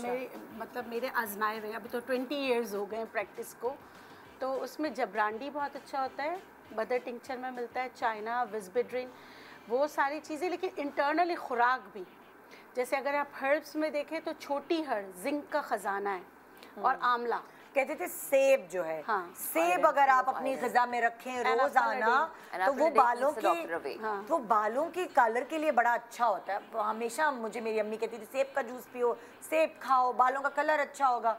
पता नहीं इससे रिलेट करते हैं क्योंकि विटामिन B12 की डेफिशिएंसी से भी आपको ग्रे हेयर होता है। ओके, अगर आप बैकग्राउंड पे जाए ना तो विटामिन B12 की डेफिशिएंसी और part iron derived. Okay, vitamin B12, vitamin D3 की अगर कमी हो, फोलेट की कमी हो, बायोटीन की कमी हो, थायराइड की वजह से भी। और नेचुरोपैथी में कहते हैं नज़ला, ज़ुकाम, खांसी, और अगर आपका किसी तरह नोज़ ब्लॉकेज है, उससे भी यानी कि गोश्त बढ़ा हुआ है या इस तरह, तो ये सारी चीज़ें जो हैं फिर आपके बालों को, और जेनेटिक जीन्स तो है ये अब जैसे इनके बाल वाइट होना शुरू हो गए, अब मैं इनको घर के अब तो हो गए हैं, अब क्या करना? अब ये और बालों को वाइट होने से कैसे रोकेंगी? बहुत सारे लोग सफेद बाल तोड़ भी रहे होते हैं कि ये बिल्कुल नहीं बढ़ते हैं। तोड़ना चाहिए। अच्छा, एक और चीज़ मैं आपको बताऊं, बाल कभी भी जड़ से सफ़ेद नहीं होता, याद रखिएगा। बाल नीचे से सफ़ेद होके वो फिर जब अंदर जाता है तो सारे बालों को वो कहता है welcome to my grey club, आ जाओ ग्रे हो जाओ। हाँ, ये आपको बता दूं, अगर अभी इसमें भी अगर हम देखेंगे ना, कहीं पे आपको ये बाल नज़र आ जाएगा, कहीं पे सफ़ेद होगा, कहीं पे काला होगा, कहीं पे सफ़ेद होगा, जाके अंदर से जब वो रूट में चला जाएगा वो सारे बालों को तो क्या करें? अगर मैं बिल्कुल बता प्रीमेच्योर ग्रेइंग हो रही है, घर का बता देती हूँ। आपने छोटी हड़ लेना है तकरीबन 50 ग्राम, 1 चम्मच आपने देसी घी लेना है। देसी घी को गर्म करके छोटी हड़ डाल दीजिए, छोटी हड़ उसमें फूल जाएगा, जो फूल जाए वो आपकी दवा है, जो नहीं फूले उसको आप हटा दीजिएगा, ठीक है। और बहुत ज़्यादा तेज़ आंच पे नहीं करना है, वरना उसके जो न्यूट्रिएंट्स है वो जल जाते हैं। आप चूल्हा बंद कर दीजिए, अपना वो छोटी हड़ जो बिल्कुल फूल गए उनको अलग कर दीजिए, उसके बाद उसको ग्राइंड कर लीजिए, ग्राइंड करके पाउडर बना लीजिए। एक चुटकी दिन में एक बार खाना, जिनके सफ़ेद बाल हैं वो खाना शुरू कर दें। हाँ, अच्छा ये तो हो गई हर्बल ट्रीटमेंट। कोई मुझे आप कोई दवाइयाँ बता सकती हैं? हेयर ग्रे हेयर की आपके पास अपनी वाइटामिन आप नॉर्मली लें, वाइटामिन अपना आयरन को कंटिन्यू करें, अपना vitamin D is very important. जैसे अगर आपके पास इस तरह कोई आता होगा तो आप उसका ब्लड टेस्ट कराती होंगी? हाँ, ब्लड जिसमें आपको पता चल जाता सारे हार्मोनल चेक। लेकिन ग्रे हेयर ऑब्वियसली अब ये देसी टोटका का मुझे आइडिया नहीं है, नहीं, इसीलिए आपसे पूछ रहा हूं, एक देसी टोटका बता रहे तो आप मेडिकल ग्रे हेयर के medical we don't think it's reversible. हमें तो ग्रे हेयर तो मैंने रिवर्सिबल ना हो लेकिन रुक सकता है, जैसे अब हो गए जो हो गए। रुकने का भी आई डोंट थिंक सो। अच्छा, वो कोई ऐसी चीज नहीं आप, लेकिन अगर आप for example I still feel कि आपका जो background diet and all of that matters a lot.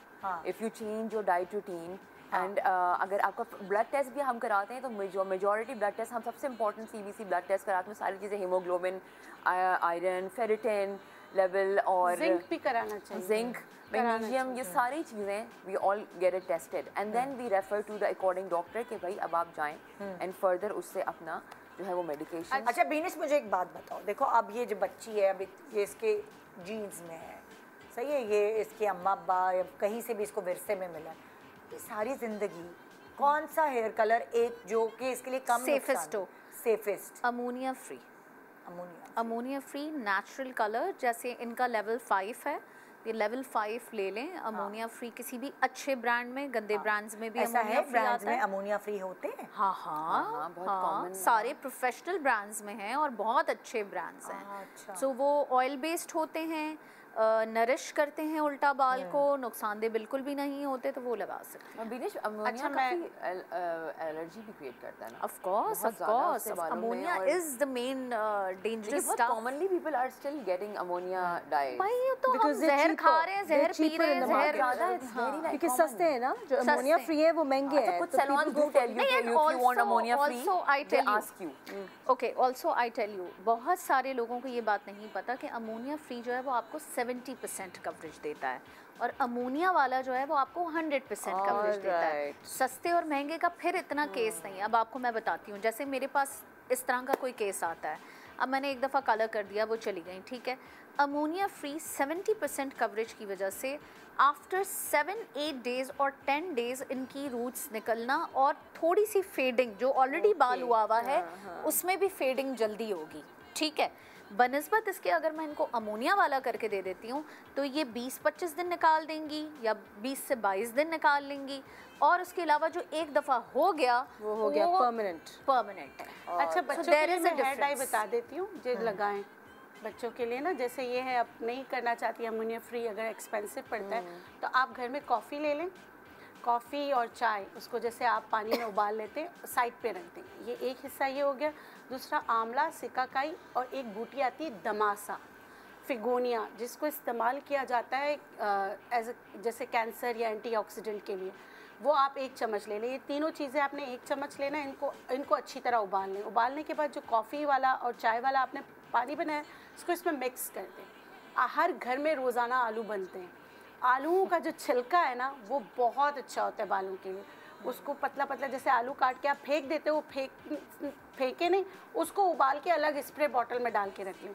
ये जो मैंने 3 पोर्शन बनाए ना, 2 तो आप मिक्स कर लें, कॉफ़ी और जो मैंने हर्ब्स का बताया, इसके बालों में स्प्रे करना शुरू कर दें। तो स्लो एंड ग्रेजुअली ये जो है ना, इसके जो बाल हैं उसका कलर चेंज हो जाएगा, बिकॉज़ उसमें पिगमेंट्स, नेचुरल पिगमेंट्स होती हैं, तो चेंज होना शुरू हो जाएगा। Slow and gradually. जी, स्लो। मुझे किसी ने इंस्टा पे वीडियो बना के भेजी, एक तो सुनती नहीं है खवातीन पूरी बात, वीडियो बना के भेजी, ये तो निदा यासिर आपके कहने पर मैंने फलाना चाय की पत्ती लगा ली, ये कर ली, और मेरे तो बाल अभी तक सफ़ेद हैं।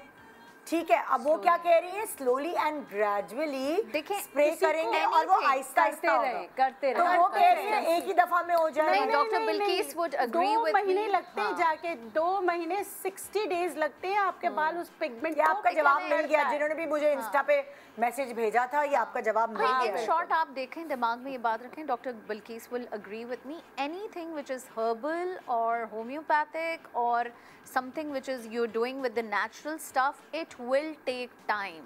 ऐसे ओवरनाइट उसके रिजल्ट्स नहीं आ जब मैं मेडिसिन भी देती हूँ, मैं मेडिसिन भी देती हूँ तो मैं ये कहती हूँ 3 महीने में आपको चेंजेस नजर आना शुरू होंगे और साल लगेगा अगर आप फूड कलर्स भी नहीं खाएंगे। तुम कुछ कह रही थी अभी, पता नहीं मैं यही कह रही थी कि स्लोली एंड ग्रेजुअली, क्योंकि सब लोग जो है जैसे कि बीनश ने कहा ओवरनाइट चेंज आपको बहुत कंसिस्टेंटली करना होता है। अगर आपने कोई भी अपनी रूटीन में डाला है, सिर्फ केमिकल के हेल्प से मिल सकता है, हर्बल चीजों के हेल्प से नहीं मिल सकता। जैसे हम डिस्कस कर रहे थे रोजमेरी वाटर, राइस वाटर जो है, ये नहीं है कि एक दफा आपने लगाया है हेयर फॉल गिर जाएगा, आपको continuously over a period of 3 months 4 months करना पड़ेगा to be able to see results. Commonly patients क्या करते हैं, आग एक पीआरपी करा के चले गए, एग्जैक्टली, रिजल्ट नहीं आया, हमें तो फायदा नहीं हुआ, हमारे तो पैसे जाया हो गए। मतलब कि क्या मतलब है? अच्छा, दूसरा पीआरपी के लिए भी तो आपका खून भी तो अच्छा हो, खून अच्छा हो, आपका खून ही नहीं अच्छा होगा तो डाइट अच्छी हो, आपका सारी बात घूम फिर के जीन्स और खून अच्छे पे आ गई ना, सारी बात घूम फिर के यही आ जाता है ना। पीआरपी से पहले खून तो टेस्ट करें कि आपकी खून की क्वालिटी इतनी अच्छी है। 6 months लगते हैं सारे चीजों के रिजल्ट्स देखने में, आपको give it time and then there are phases as well of hair growth. जब तक आपका B12 फोलेट और विटामिन D3 अच्छा नहीं होगा, आप कोई भी ट्रीटमेंट करा लें नहीं होगा ठीक। आपकी बेसलाइन बुनियाद ही सही नहीं है तो फिर आपका जो है ना कोई भी ट्रीटमेंट आपको रिजल्ट नहीं देगा तो फॉर द टाइम बिंग। और अच्छा, नेक्स्ट बच्ची का क्या था बेटा? थैंक यू सो मच, अल्लाह करे तुम्हारे बाल सही हो। सेब खाया करो, सेब।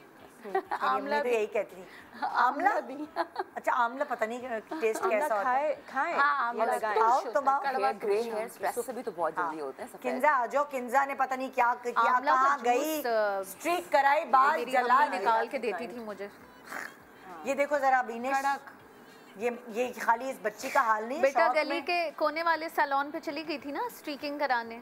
नहीं पूरे तो फिर 2 गली आगे चली गई थी। पूरे जला नहीं, मतलब सैलून सही था, बस पता नहीं क्या प्रॉब्लम हुई। कैसे सही था? मैं बताऊं क्या हुआ? हाँ, मैं अपनी नंद को एक बहुत ही अच्छे सैलून लेकर गई, उसको करवानी थी रिबॉन्डिंग, ठीक है। उसका पैच टेस्ट किया, उस अच्छा सैलून था, उन्होंने पैच टेस्ट करके कहा कि नहीं, इसके बालों में इतना कुव्वत नहीं है कि हम इसके पूरे बालों की रिबॉन्डिंग करें। ठीक है। उसकी शादी होने वाली थी, उसने कहा नहीं मुझे तो डेस्परेट थी। उसने कहा कहीं और चलते हैं। मैं कहीं और उसको ले गई, वो भी अच्छा सैलून था, मगर उसने मेरे मुंह को कहने का अच्छा मैं कर देता हूँ। मेरी नंद के पूरे बाल जल गए। मैंने कहा तुम्हारा कसूर है, क्योंकि तुम्हें मना किया था उस सैलून ने, तुम्हें पैच टेस्ट करके बताया था कि तुम्हारे ये स्प्रिंग की तरह डर करके जल गए, तो तुमने कहा नहीं मुझे करना, ये सैलून ही गड़बड़ था।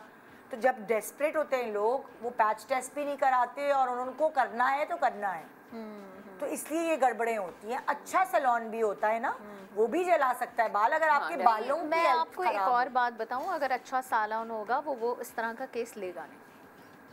निदा मुझे कोई लाख रुपया दे देना, अगर मुझे पता है कि इसका बाल जल जाएगा, मैं इसे नहीं लूंगी। I will not let her sit on my chair.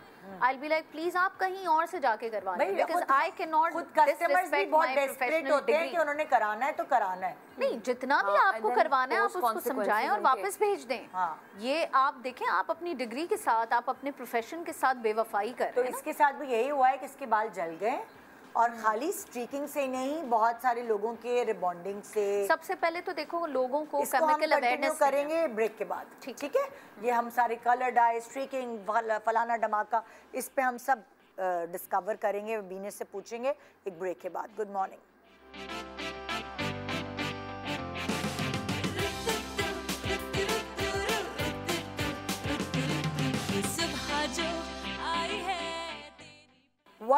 Welcome back. Good morning Pakistan. आज आप देख रहे हैं बाल बाल बच गए, और ये सेगमेंट जो है मैं डेडिकेट करूँगी सैलून्स को, क्योंकि भाई वो कहते हैं ना कि फैशन, अलग अलग ट्रेंड्स, कभी कोई ट्रेंड आ जाता है, कभी कोई, और उसकी मतलब लाइक उसकी दौड़ में हर कोई जा रहा होता है कलर कराने या कोई भी टेक्निक जो लेटेस्ट आई हुई होती है, ये सोचे समझे बगैर कि क्या उनके बाल वो बेयर कर सकते हैं वो सारी चीज़ें या नहीं। सो मैं बीनिश तुमसे पूछूंगी, सच सच बताओ। सच ही बताती हूँ मैं इधर वो निदा के शो पे जो भी कहूँगी सच कहूँगी, सच के सिवा कुछ नहीं कहूँगी। Hair bonding, perming, straightening, keratin वगैरह वगैरह वगैरह, ये बालों के लिए नुकसानदेह तो हैं यार। बिल्कुल है। देखें केमिकल से मेरी रोज़ी है, मगर मैं इस बात को तस्लीम करूँगी कि केमिकल्स बालों के लिए बिल्कुल सही नहीं होते, ठीक है। लेकिन कहीं कहीं मजबूरी होती है यूज़ करना। जैसे अब ये बच्ची थी, इसके बाल सफ़ेद है, अमोनिया फ्री कलर करके फौरी तौर पे उसका प्रॉब्लम हल हो जाएगा। इट्स लाइक आप ये समझें कि केमिकल ट्रीटमेंट्स आपको ऊपर से एक कंसीलिंग दे देंगे, नंबर 1।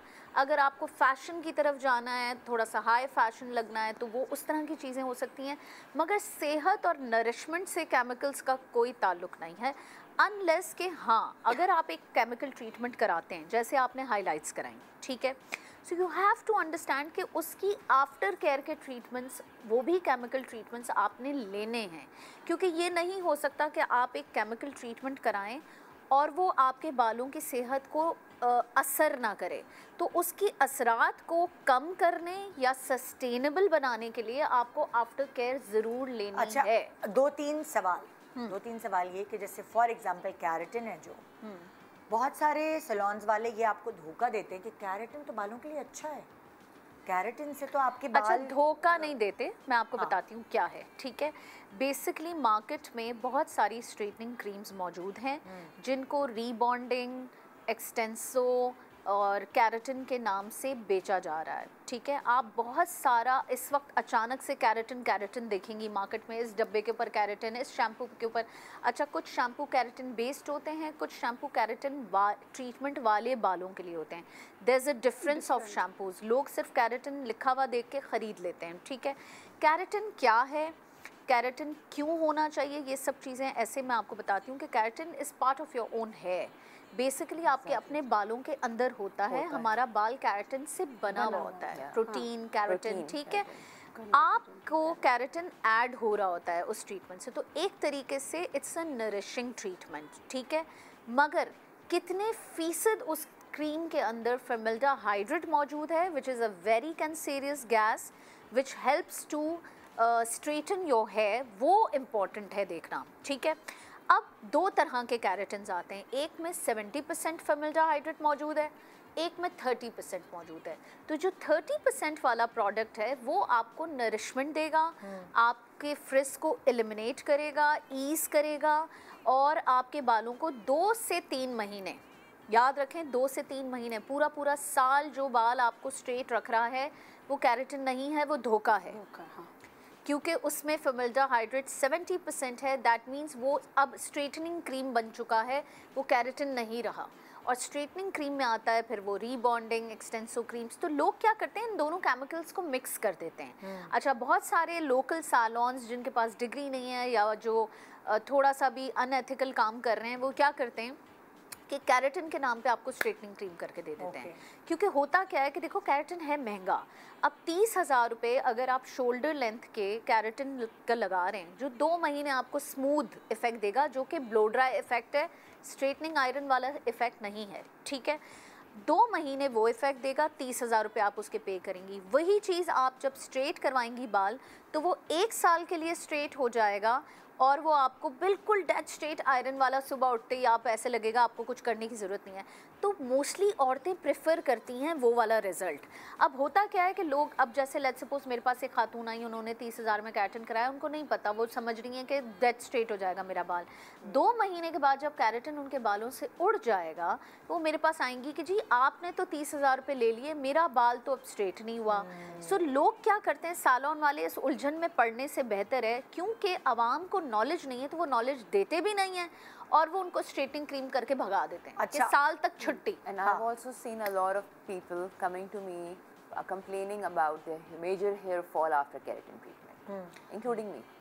अब उन लोगों को नॉलेज नहीं थी उसके बारे में because that was not a keratin treatment, that's why you started having the hair fall. अच्छा, तो केराटिन ट्रीटमेंट के बाद हेयर फॉल नहीं होता? नहीं, हेयर फॉल रुकता है, हेयर फॉल रुकता है। But a lot of people say कि हमने वहाँ से ये बॉन्डिंग करा ली या हमने वहाँ से केराटिन ट्रीटमेंट करवा लिया। अच्छा, अब मैं नेक्स्ट सवाल पे जा रही हूँ। नेक्स्ट सवाल मेरा ये है कि अक्सर लोग जिनके छोटे बाल हैं वो क्या परमानेंट जो ट्रीटमेंट होता है, एक्सटेंशंस चिपकती हैं, स्ट्रैंड्स जो है एक्सटेंशन के, बहुत सारे लोग अब लेटेस्ट सैलून्स में ये कर रहे हैं कि वो एक्सटेंशन जो है वो या तो रिंग से या वो पंचिंग मशीन आती है, पंचिंग मशीन या आयरन से, वो जिस तरह बाहर होता था दुबई शुबई में होता था, अब वो करा पाकिस्तान में भी होने लगा है।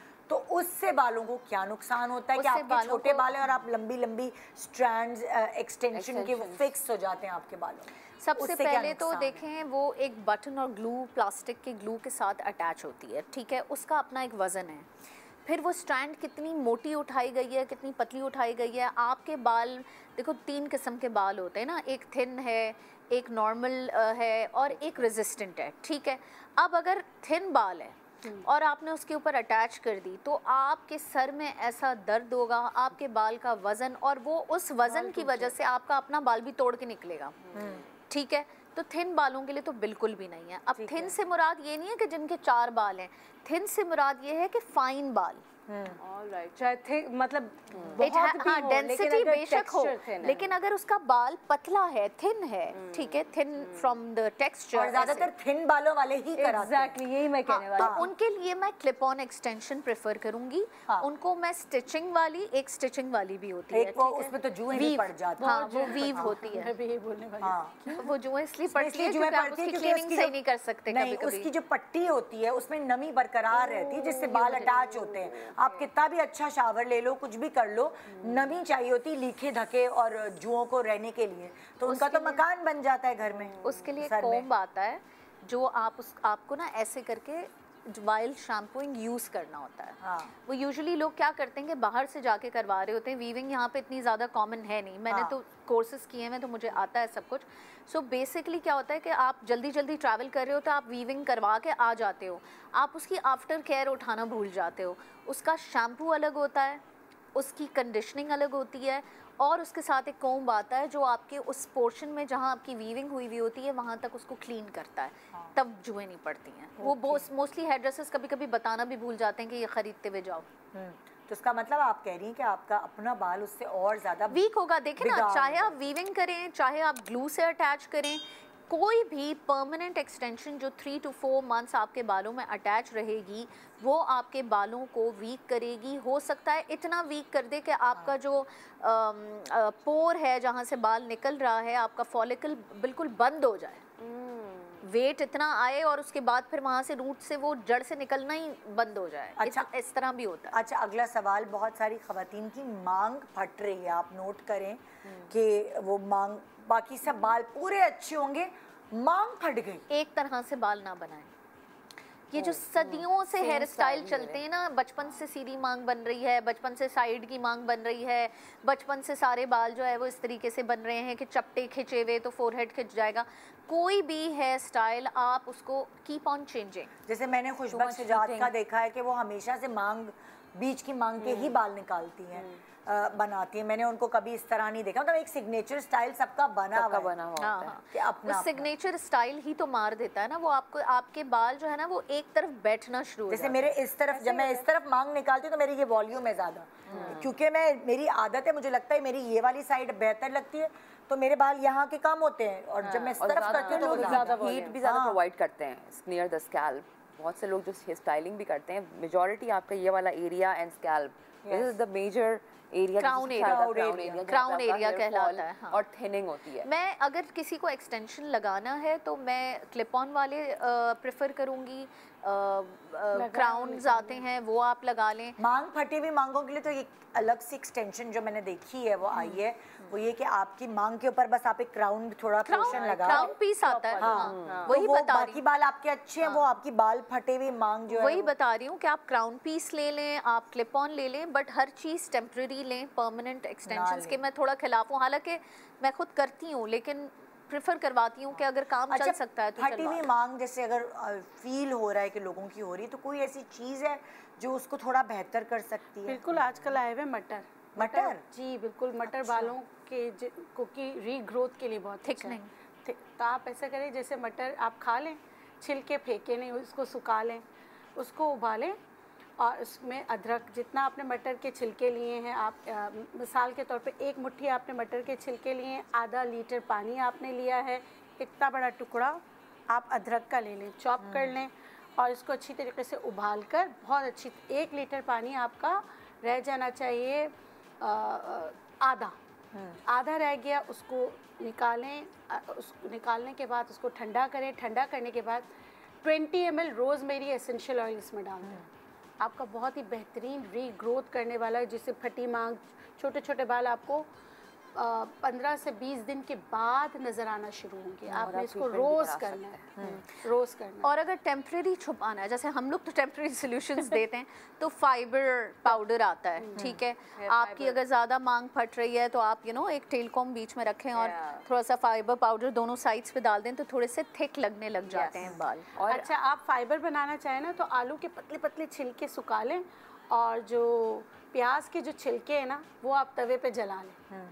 इन दोनों को तवे पे जला के बिल्कुल टेल्कम पाउडर की तरह पाउडर बना लें, ये भी फाइबर का लुक देंगे। आप उसको डाल दें। अगर आपके वहाँ बॉल्डनेस नहीं है, आपके फॉलिकल्स हैं, कभी कभार ऐसा होता है कि इतनी थिनिंग हो जाती है कि आपके फॉलिकल्स वहाँ के डेड हो जाते हैं, हेयर फॉलिकल्स, तो उसको आप स्टिमुलेट ही करते हैं पीआरपी से या एक्सोसोम से। आप उनको स्टिमुलेट, वो डेड सेल्स जो होते हैं वो बंद हो जाते हैं।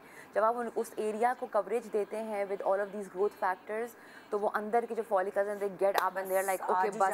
अच्छा, ये जो एक्सोसोम के कितने सेशंस रिक्वायर्ड हैं? Depends which how much billion growth factors you are actually getting. अगर आप मिनिमल ले रहे हैं तो आप कम से कम 2 से 3 सेशंस करा लें। अगर आप once a month?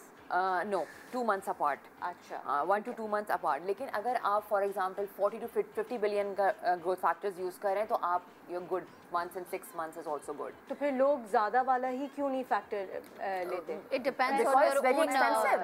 It's very महंगा expensive. है। People 1 cannot लाख afford से it. ऊपर का है भाई। हाँ, it's more than सस्ता that. थोड़ी है। और जो ज़्यादा ग्रोथ फैक्टर्स वाले हैं वो 2 से भी ऊपर के हैं। और वो भी तो होता है ना, प्लांट सेल्स हैं, एनिमल सेल्स हैं, एनिमल क्या और कहानियां हैं। 3 अलग-अलग सोर्सेज हैं। एक आपकी अपनी है, ह्यूमन अम्बिलिकल कॉर्ड है, ह्यूमन सोर्स है, एक प्लांट सोर्स है, एक बहुत साइंस है भाई, बहुत साइंस है। क्योंकि एक्सोसोम्स होते हैं क्या है, your own cells, their cells है, मेरा वो डीएनए एंड आरएनए ना, आपके जो अपने सेल्स होते हैं बॉडी में, तो उसकी सोर्स। और plant based are also amazing. हमने एनिमल बेस्ड के भी बहुत अच्छे रिजल्ट्स देखे हैं।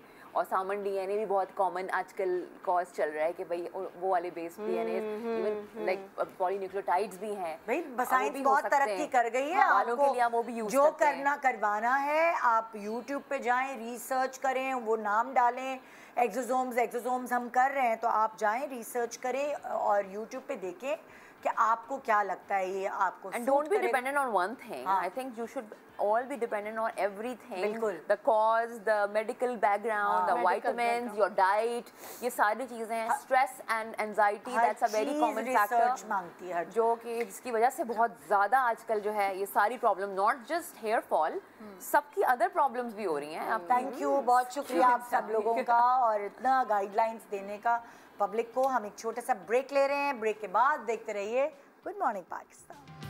खुली खुली खुली खुली है उसमें धुली धुली, जरा जरा चुलबुली शरारतों में है। Welcome back, good morning Pakistan. अब मैं आपकी मुलाकात करवाने जा रही हूँ हिरा मन्नान से, जो कि डायरेक्टर PCSN है, Pakistan centre for special needs and consultant speech language pathologist at Aga Khan University Hospital. अस्सलाम वालेकुम। अस्सलाम वालेकुम निदा। कैसी हैं? मैं अल्हम्दुलिल्लाह फर्स्ट क्लास। आप सुनाएं? बिल्कुल ठीक ठाक। देखिए, सारे पेरेंट्स जब पेरेंट बनते हैं तो वो बड़े अपने बच्चों को लेके बड़े कॉन्शियस होते हैं, उनके माइलस्टोन्स पे, स्पेशली कि वो चल देर से रहा है, दांत देर से निकाल रहा है, वो चीज़ नहीं खा रहा जो और बच्चे खाते हैं, और स्पेशली बोलना कि उनको लगता है अच्छा जी उनका एक बच्चा इतने महीने में या इतने साल में बोलना शुरू किया, ये बच्चा क्यों डिले है, इसकी स्पीच क्यों डिले हो रही है। तो ये इन सब चीज़ों को, उनके माइलस्टोन्स को ट्रैक करना कितना ज़रूरी है? अच्छा निदा, सबसे पहले तो हम ये बताते हैं अपने देखने वालों को, अपनी आवाम को, कि माइलस्टोन बेसिकली हैं क्या। माइलस्टोन्स ये चीज़ है कि जब एक बच्चा पैदा होता है हम ये देखते हैं कि क्या उसने कू अंगा अंगा, जो बच्चे 6 महीने में आवाज़ें निकाल रहे होते हैं, 5 महीने में आवाज़ें निकाल रहे, तो वो आवाज़ें निकाली या नहीं निकाली, ठीक है, उस वहाँ से बच्चे के माइलस्टोन स्टार्ट होते हैं। अच्छा, इससे पहले भी काफ़ी सारे स्टार्टर रिफ्लेक्सेस होते हैं। वो भी तो होता है ना कि सर, वो क्या कहते हैं, 3 महीने बाद वो बैठना शुरू हुआ। बिल्कुल बिल्कुल, ये सब भी माइलस्टोन्स में ही आते हैं। लेकिन अगर हम स्पीच के पर्सपेक्टिव से बात करें तो हम ये कहेंगे सबसे पहले बच्चे की आ रही है कूइंग, ठीक है, वो उसके बाद फिर वो बबल्स मुंह से निकाल रहा है, यू नो, ड्रूलिंग हो रही है बच्चे की। ये भी सारी निशानियां हैं। बिल्कुल बिल्कुल, कि बच्चा बैबलिंग कर रहा है, हम उसे बोलते हैं बेसिकली प्रोफेशनल टर्म में, ठीक है। उसके बाद फिर बच्चा कुछ ऐसे है जो अनइंटेंशनल स्पीच है बच्चे की, कि वो यू नो अंगा या अग्गू या ब्रू करके साउंड निकाल रहा है, ये सारे माइलस्टोन्स अचीव हो रहे हैं। तो इसका मतलब है कि ठीक है, बच्चा is all the way go right, ठीक है। लेकिन जब हम देख लें कि बच्चा बिल्कुल खामोश है और यू नो आई कांटेक्ट अच्छा नहीं दे रहा, या बहुत हंस नहीं रहा, या यू नो किसी को देख के एक बच्चा, छोटा बच्चा स्माइल पास करता है यूजुअली, ठीक है, वो नहीं कर रहा, तो हम कहते हैं अच्छा इसका मतलब यहाँ पर कुछ गड़बड़ है फिर, ठीक है। तो खैर उसके बाद हम देखते हैं कि मजीद बच्चे में हम किस तरह इम्प्रूवमेंट ला सकते हैं इतनी छोटी सी एज में, यू नो, ज़्यादा इंगेज करें, ज़्यादा प्लेफुल हों, यू नो, फिर बढ़ते बढ़ते माइलस्टोन्स बढ़ते जाते हैं, वन वर्ड स्पीच जैसे हम बच्चों के सामने जब हम बोल रहे होते हैं, हाँ मेरा बच्चा क्या, मतलब बातें करती है माँ बच्चों से, तो इस तरह करना चाहिए। बिल्कुल करना चाहिए। It's called expressive language. हम बेसिकली एक बच्चा जब रिसेप्टिव लैंग्वेज, एक्सप्रेसिव लैंग्वेज नहीं समझता, तो इसका मतलब है कि उसका ब्रेन वो अप्रोप्रिएट फंक्शनिंग नहीं कर रहा, वो रिस्पॉन्ड बैक नहीं कर रहा। तुतला के भी बात करते हैं हम बच्चों से। तुतलाना तो देखें, मैं आपको बताऊं, बड़े तो तुतला सकते ही नहीं है बच्चों से, क्योंकि हम जो प्रोफेशनलिस्ट हैं हम वो बोलते हैं कि आप बात नहीं करें, बच्चे के अडेप्टेशंस में वो चीज आएगी। क्योंकि अक्सर बच्चे देर तक तुतले रहते हैं, उनके माँ बाप ने उनको इस तरह। अच्छा, अब अगर खाना था लो वाली चीज, ठीक है, बच्चे भी वही आर्टिकुलेटर फिर बाद में यूज कर रहे हो। अच्छा, अब जैसे बच्चों की डिले आता है स्पीच में, माँ बाप बड़े परेशान होते हैं, अलग अलग टोटके कर रहे होते हैं, चिड़िया का पिया हुआ पानी पिला रहे हैं और ये वो। मेरा हस्बैंड खुद 5 साल में बोलना शुरू हुआ था, ठीक है। तो ये क्या प्रॉब्लम्स होती हैं? देखें, इसका मतलब है या तो अब अगर हम थोड़ा सा 2025 से पुरानी बात करें, लाइक यू नो 12-13, तो उस वक्त तो हम ये कहते थे ऐसा कुछ स्क्रीन टाइम के कुछ असरात ही नहीं थे। लेकिन अब तो बेसिकली एक्सेसिव स्क्रीन टाइम एक ये समझें कि बेसिकली प्रॉब्लम बन गया है, जिसमें लेकिन उसमें भी तो आवाज़ तो आती है ना बच्चों को, अगर स्क्रीन टाइम भी है, कार्टून दिखा रहे हैं, तो वहाँ से भी तो बंदा। हाँ, लेकिन असल में होता ये बच्चे को, फिर वही बात मैं आपको मिलेंगी, रिसेप्टिव लैंग्वेज तो मिल रही है, लेकिन उसको बोलने के मौके नहीं मिल रहे हैं, उसको सुनना तो मिल रहा है, उसको आगे से इनिशिएट करना नहीं मिल रहा, उसको यू नो कि कम्युनिकेशन नहीं मिल रही, कि बच्चा किस तरह अपने वर्ड्स को इनिशिएट करे, किस तरह उसे यू नो अपने दिमाग की चीज़ को किस तरह ज़बान पे लेकर आए, तो बच्चे उसी में कहीं यू नो रह जाते हैं, सेंटेंस बिल्डिंग नहीं हो पाती, इस तरह के मजीद फिर ये समझने के मराहिल बच्चों को तय करने पड़ते हैं। क्या गड़बड़ें करते हैं माँ बाप, जो बच्चे डिले स्पीच जिनकी होती है, क्या सोशलाइज नहीं करते, उनको लोगों के दरमियान नहीं ले जाते, तो सोशल स्किल जो है बेसिकली। बिल्कुल बिल्कुल, देखिए अगर हम सोशल स्किल्स की बात करें, वो तो ऑब्वियसली इटसेल्फ ये समझे कि बच्चे के लिए कंप्लीट दुनिया ही है, ठीक है, कि अगर बच्चा सोशलाइज नहीं हुआ इट मींस कि आप ये समझे उसको सोशल प्रैग्मेटिक्स, उसको हॉलिस्टिक प्रैग्मेटिक्स, कि हम दुनिया में किस तरह करें, अपने इमोशंस को कैसे कंट्रोल करें। बच्चे होने के बाद ना माँ बाप सोशलाइज करना भी छोड़ देते हैं, उसको छुपा छुपा के रखते हैं, जर्म्स लग जाएंगे, नजर लग जाएगी, ठीक है, वो प्यारी हरकतें करेगा, हालांकि यू नो बच्चे तो प्यारे ही होते हैं ऑब्वियसली, लेकिन वही चीज़ के नजर लग जाएगी बच्चों को, या हम पेरेंट्स इसको इतना टाइम नहीं दे सकते क्योंकि हम 2 अकेले हैं। मैं कहती हूँ सबसे, आप जब हम देखें कि अगर सोशलाइजिंग बात आए, आप बच्चों को पार्क ले जाना शुरू कर दें, बहुत छोटी सी उम्र के, इतना कि आपको ग्रास से एक्सपोज करवाएं उसको, कि बच्चे की सेंसरी नीड्स अगर कहीं खुदा न खास्ता लैकिंग कर रही है, किसको न्यूरो डाइवर्सिटी, या अगर हम बात करें ऑटिज्म ADHD की, तब यू नो बहुत अर्ली एज जिसमें इसके सिम्टम्स आना शुरू हो जाते हैं, यू नो, तब हम ये देखते हैं कि उस वक्त बच्चा सोशलाइज कर रहा है या नहीं कर रहा है। ये जो बेसिकली चीज़ें हैं, सोशलाइजिंग, इमोशनल्स और इमोशंस, बेसिकली फिजिकल और स्पीच लैंग्वेज, ये सब सिम्टम्स जो हैं, ये हम देखते हैं किसी कोई बच्चा ऐसा तो नहीं जो न्यूरो डाइवर्सिटी प्रेजेंट करे, उसमें ये चीज़ें सब देखने को मिलती हैं। अच्छा, बेसिकली हाँ, ये सब रूमेन्स लैक कर रहे होते हैं उसके फिर। अच्छा, बच्चे का बिहेवियर अगर माँ बाप फील करते हैं कि नॉर्मल नहीं है तो उनको फौरी तौर पर क्या एक्शन लेना चाहिए? उनको सबसे पहले हेल्थ केयर प्रोवाइडर से, स्पीच लैंग्वेज पैथोलॉजिस्ट से, किसी क्लिनिकल साइकोलॉजिस्ट से, किसी न्यूरोलॉजिस्ट से आपको फ़ौरन बच्चे का आप जो है वो इनिशियल कंसल्टेशन ले। पहले वो पीडियाट्रिशियन के पास जा रहे होते हैं बच्चों की वैक्सीन और ये वो, तो वो क्या सबसे पहले उससे कंसल्ट करें कि अब मैं कहाँ जाऊँ? हाँ बिल्कुल, देखिए लेकिन वही बात कि हम सबसे पहले लेकिन कहते हैं न्यूरो सर्जन, न्यूरोलॉजिस्ट, आप सबसे पहले उनसे कंसर्न करें। पीडियाट्रिक्स के पास भी आप अपनी बात वर्बटम्स कर दें, फिर वो आगे फॉलो करें। ये बेसिकली एक प्रोसीजर है पूरा जो हम के हॉस्पिटल सेटअप में करते हैं कि हम रेफर कर रहे होते हैं आगे। क्योंकि देखिए ना, वैक्सीन्स कराने के लिए उनको रेगुलरली तो जाना पड़ता है पीडियाट्रिशियंस के पास। बिल्कुल। तो ये आपकी दिल की बात या आपकी रिसर्च अगर आपको नहीं पता तो आप उन्हीं से पूछेंगे ना सबसे पहले कि अब हम क्या करें। बिल्कुल ऐसा ही। लेकिन मैं आपको बताती हूँ निदा, ये चीज़ है ना बेसिकली एक बच्चे को आप ऑब्जर्व करते हैं ना, वो आप अक्सर 5 मिनट भी रहेंगे ना, आपको वो अगर बच्चा आम बच्चों से मुख्तलिफ है आपको वो पता चल जाएगा। जब आपको दिखे कि किसी का भी बच्चा आम बच्चों से मुख्तलिफ है, आप एक सॉफ्ट कॉर्नर दिल में रख के आप बोलें you should have to consult with any paediatrician या न्यूरोलॉजिस्ट, आप उसको फौरन आगे। अच्छा, जैसे फॉर एग्जांपल जब स्पीच थेरेपी के लिए बच्चे आपके पास आते हैं तो क्या ये लॉन्ग टर्म इम्पैक्ट डाल सकती है उनकी पर्सनालिटी पे कि स्पीच थेरेपी से अगर आप लोगों ने पढ़ा हुआ है तो आप लोग उसको उसी तरह केटर करेंगे ना? माँ बाप के बस की बात तो नहीं होगी। नहीं, अच्छा देखिए मैं आपको बताती हूँ, हर इदारा बेसिकली ऐसा नहीं है, लेकिन मैं बेसिकली एक इदारे से मुंसलिक हूँ, Pakistan centre for special needs. उस इदारे की सबसे पॉजिटिव बात यही है कि वो पेरेंट्स के साथ मिलकर काम करता है। हाँ, वरना कराची में बहुत से ऐसे इदारे हैं ऑब्वियसली जो कि नहीं करवा रहे ऑब्जर्वेशन पेरेंट्स को सेशंस की। Pakistan centre for special needs करवा रहे हैं। स्पीच थेरेपी होती है तो पेरेंट उधर बैठे। बिल्कुल, स्पीच थेरेपी में भी, ऑक्यूपेशनल थेरेपी में भी, बिहेवियरल थेरेपी में भी, कॉग्निटिव बिहेवियर थेरेपी में भी। इसके अलावा ये तो सिर्फ बात रही पीच के सेशन में। अगर हम एडल्ट्स की बात करें जिनको स्ट्रोक हो गया या जिनको डिस्फेजिया है, मतलब उगलने निगलने के मसाइल हैं, उनके साथ भी कोई इनका केयर टेकर, कोई इनके पेरेंट्स, उनके साथ जो उनके अटेंडेंट है, वो हम साथ उनको बिठा के ही काम करते हैं। वो बंद दरवाजों के पीछे और बंद खिड़कियों के पीछे बेसिकली काम नहीं होता। अच्छा, अगर जाहिर है ये सब ट्रीटमेंट्स महंगे होते हैं, अगर कोई फैमिली अफोर्ड नहीं कर सकती ये सब चीज़ें तो फिर देखिए उनके लिए फिर हम टेलर्ड प्लान बनाते हैं कि उनको कितने घर में वो कितने दिन काम कर सकते हैं और सेंटर में कितने दिन आ सकते हैं। हम इस तरह बेसिकली उनके लिए टेलर्ड प्लान बनाते हैं कि आप घर में मिलकर पेरेंट्स के साथ, केयर गिवर के साथ किस तरह मिलकर काम होगा बेसिकली, ताकि उनको ज़्यादा बर्डन भी ना पड़े और बच्चे की इम्प्रूवमेंट भी आती रहे। अच्छा, थोड़ा गाइडलाइंस दें वालिदैन के लिए जो बच्चों की नशोनुमा नॉर्मल चाहते हैं और उसमें कुछ हेल्प करना चाहते हैं घर पे, तो क्या कोई ऐसी एक्टिविटीज़ हैं जो वो अपने बच्चों के साथ करें? हाँ बिल्कुल, सबसे बेसिक थिंग है बुक रीडिंग। सब अवेलेबल है, very it's very affordable, it's very available in market.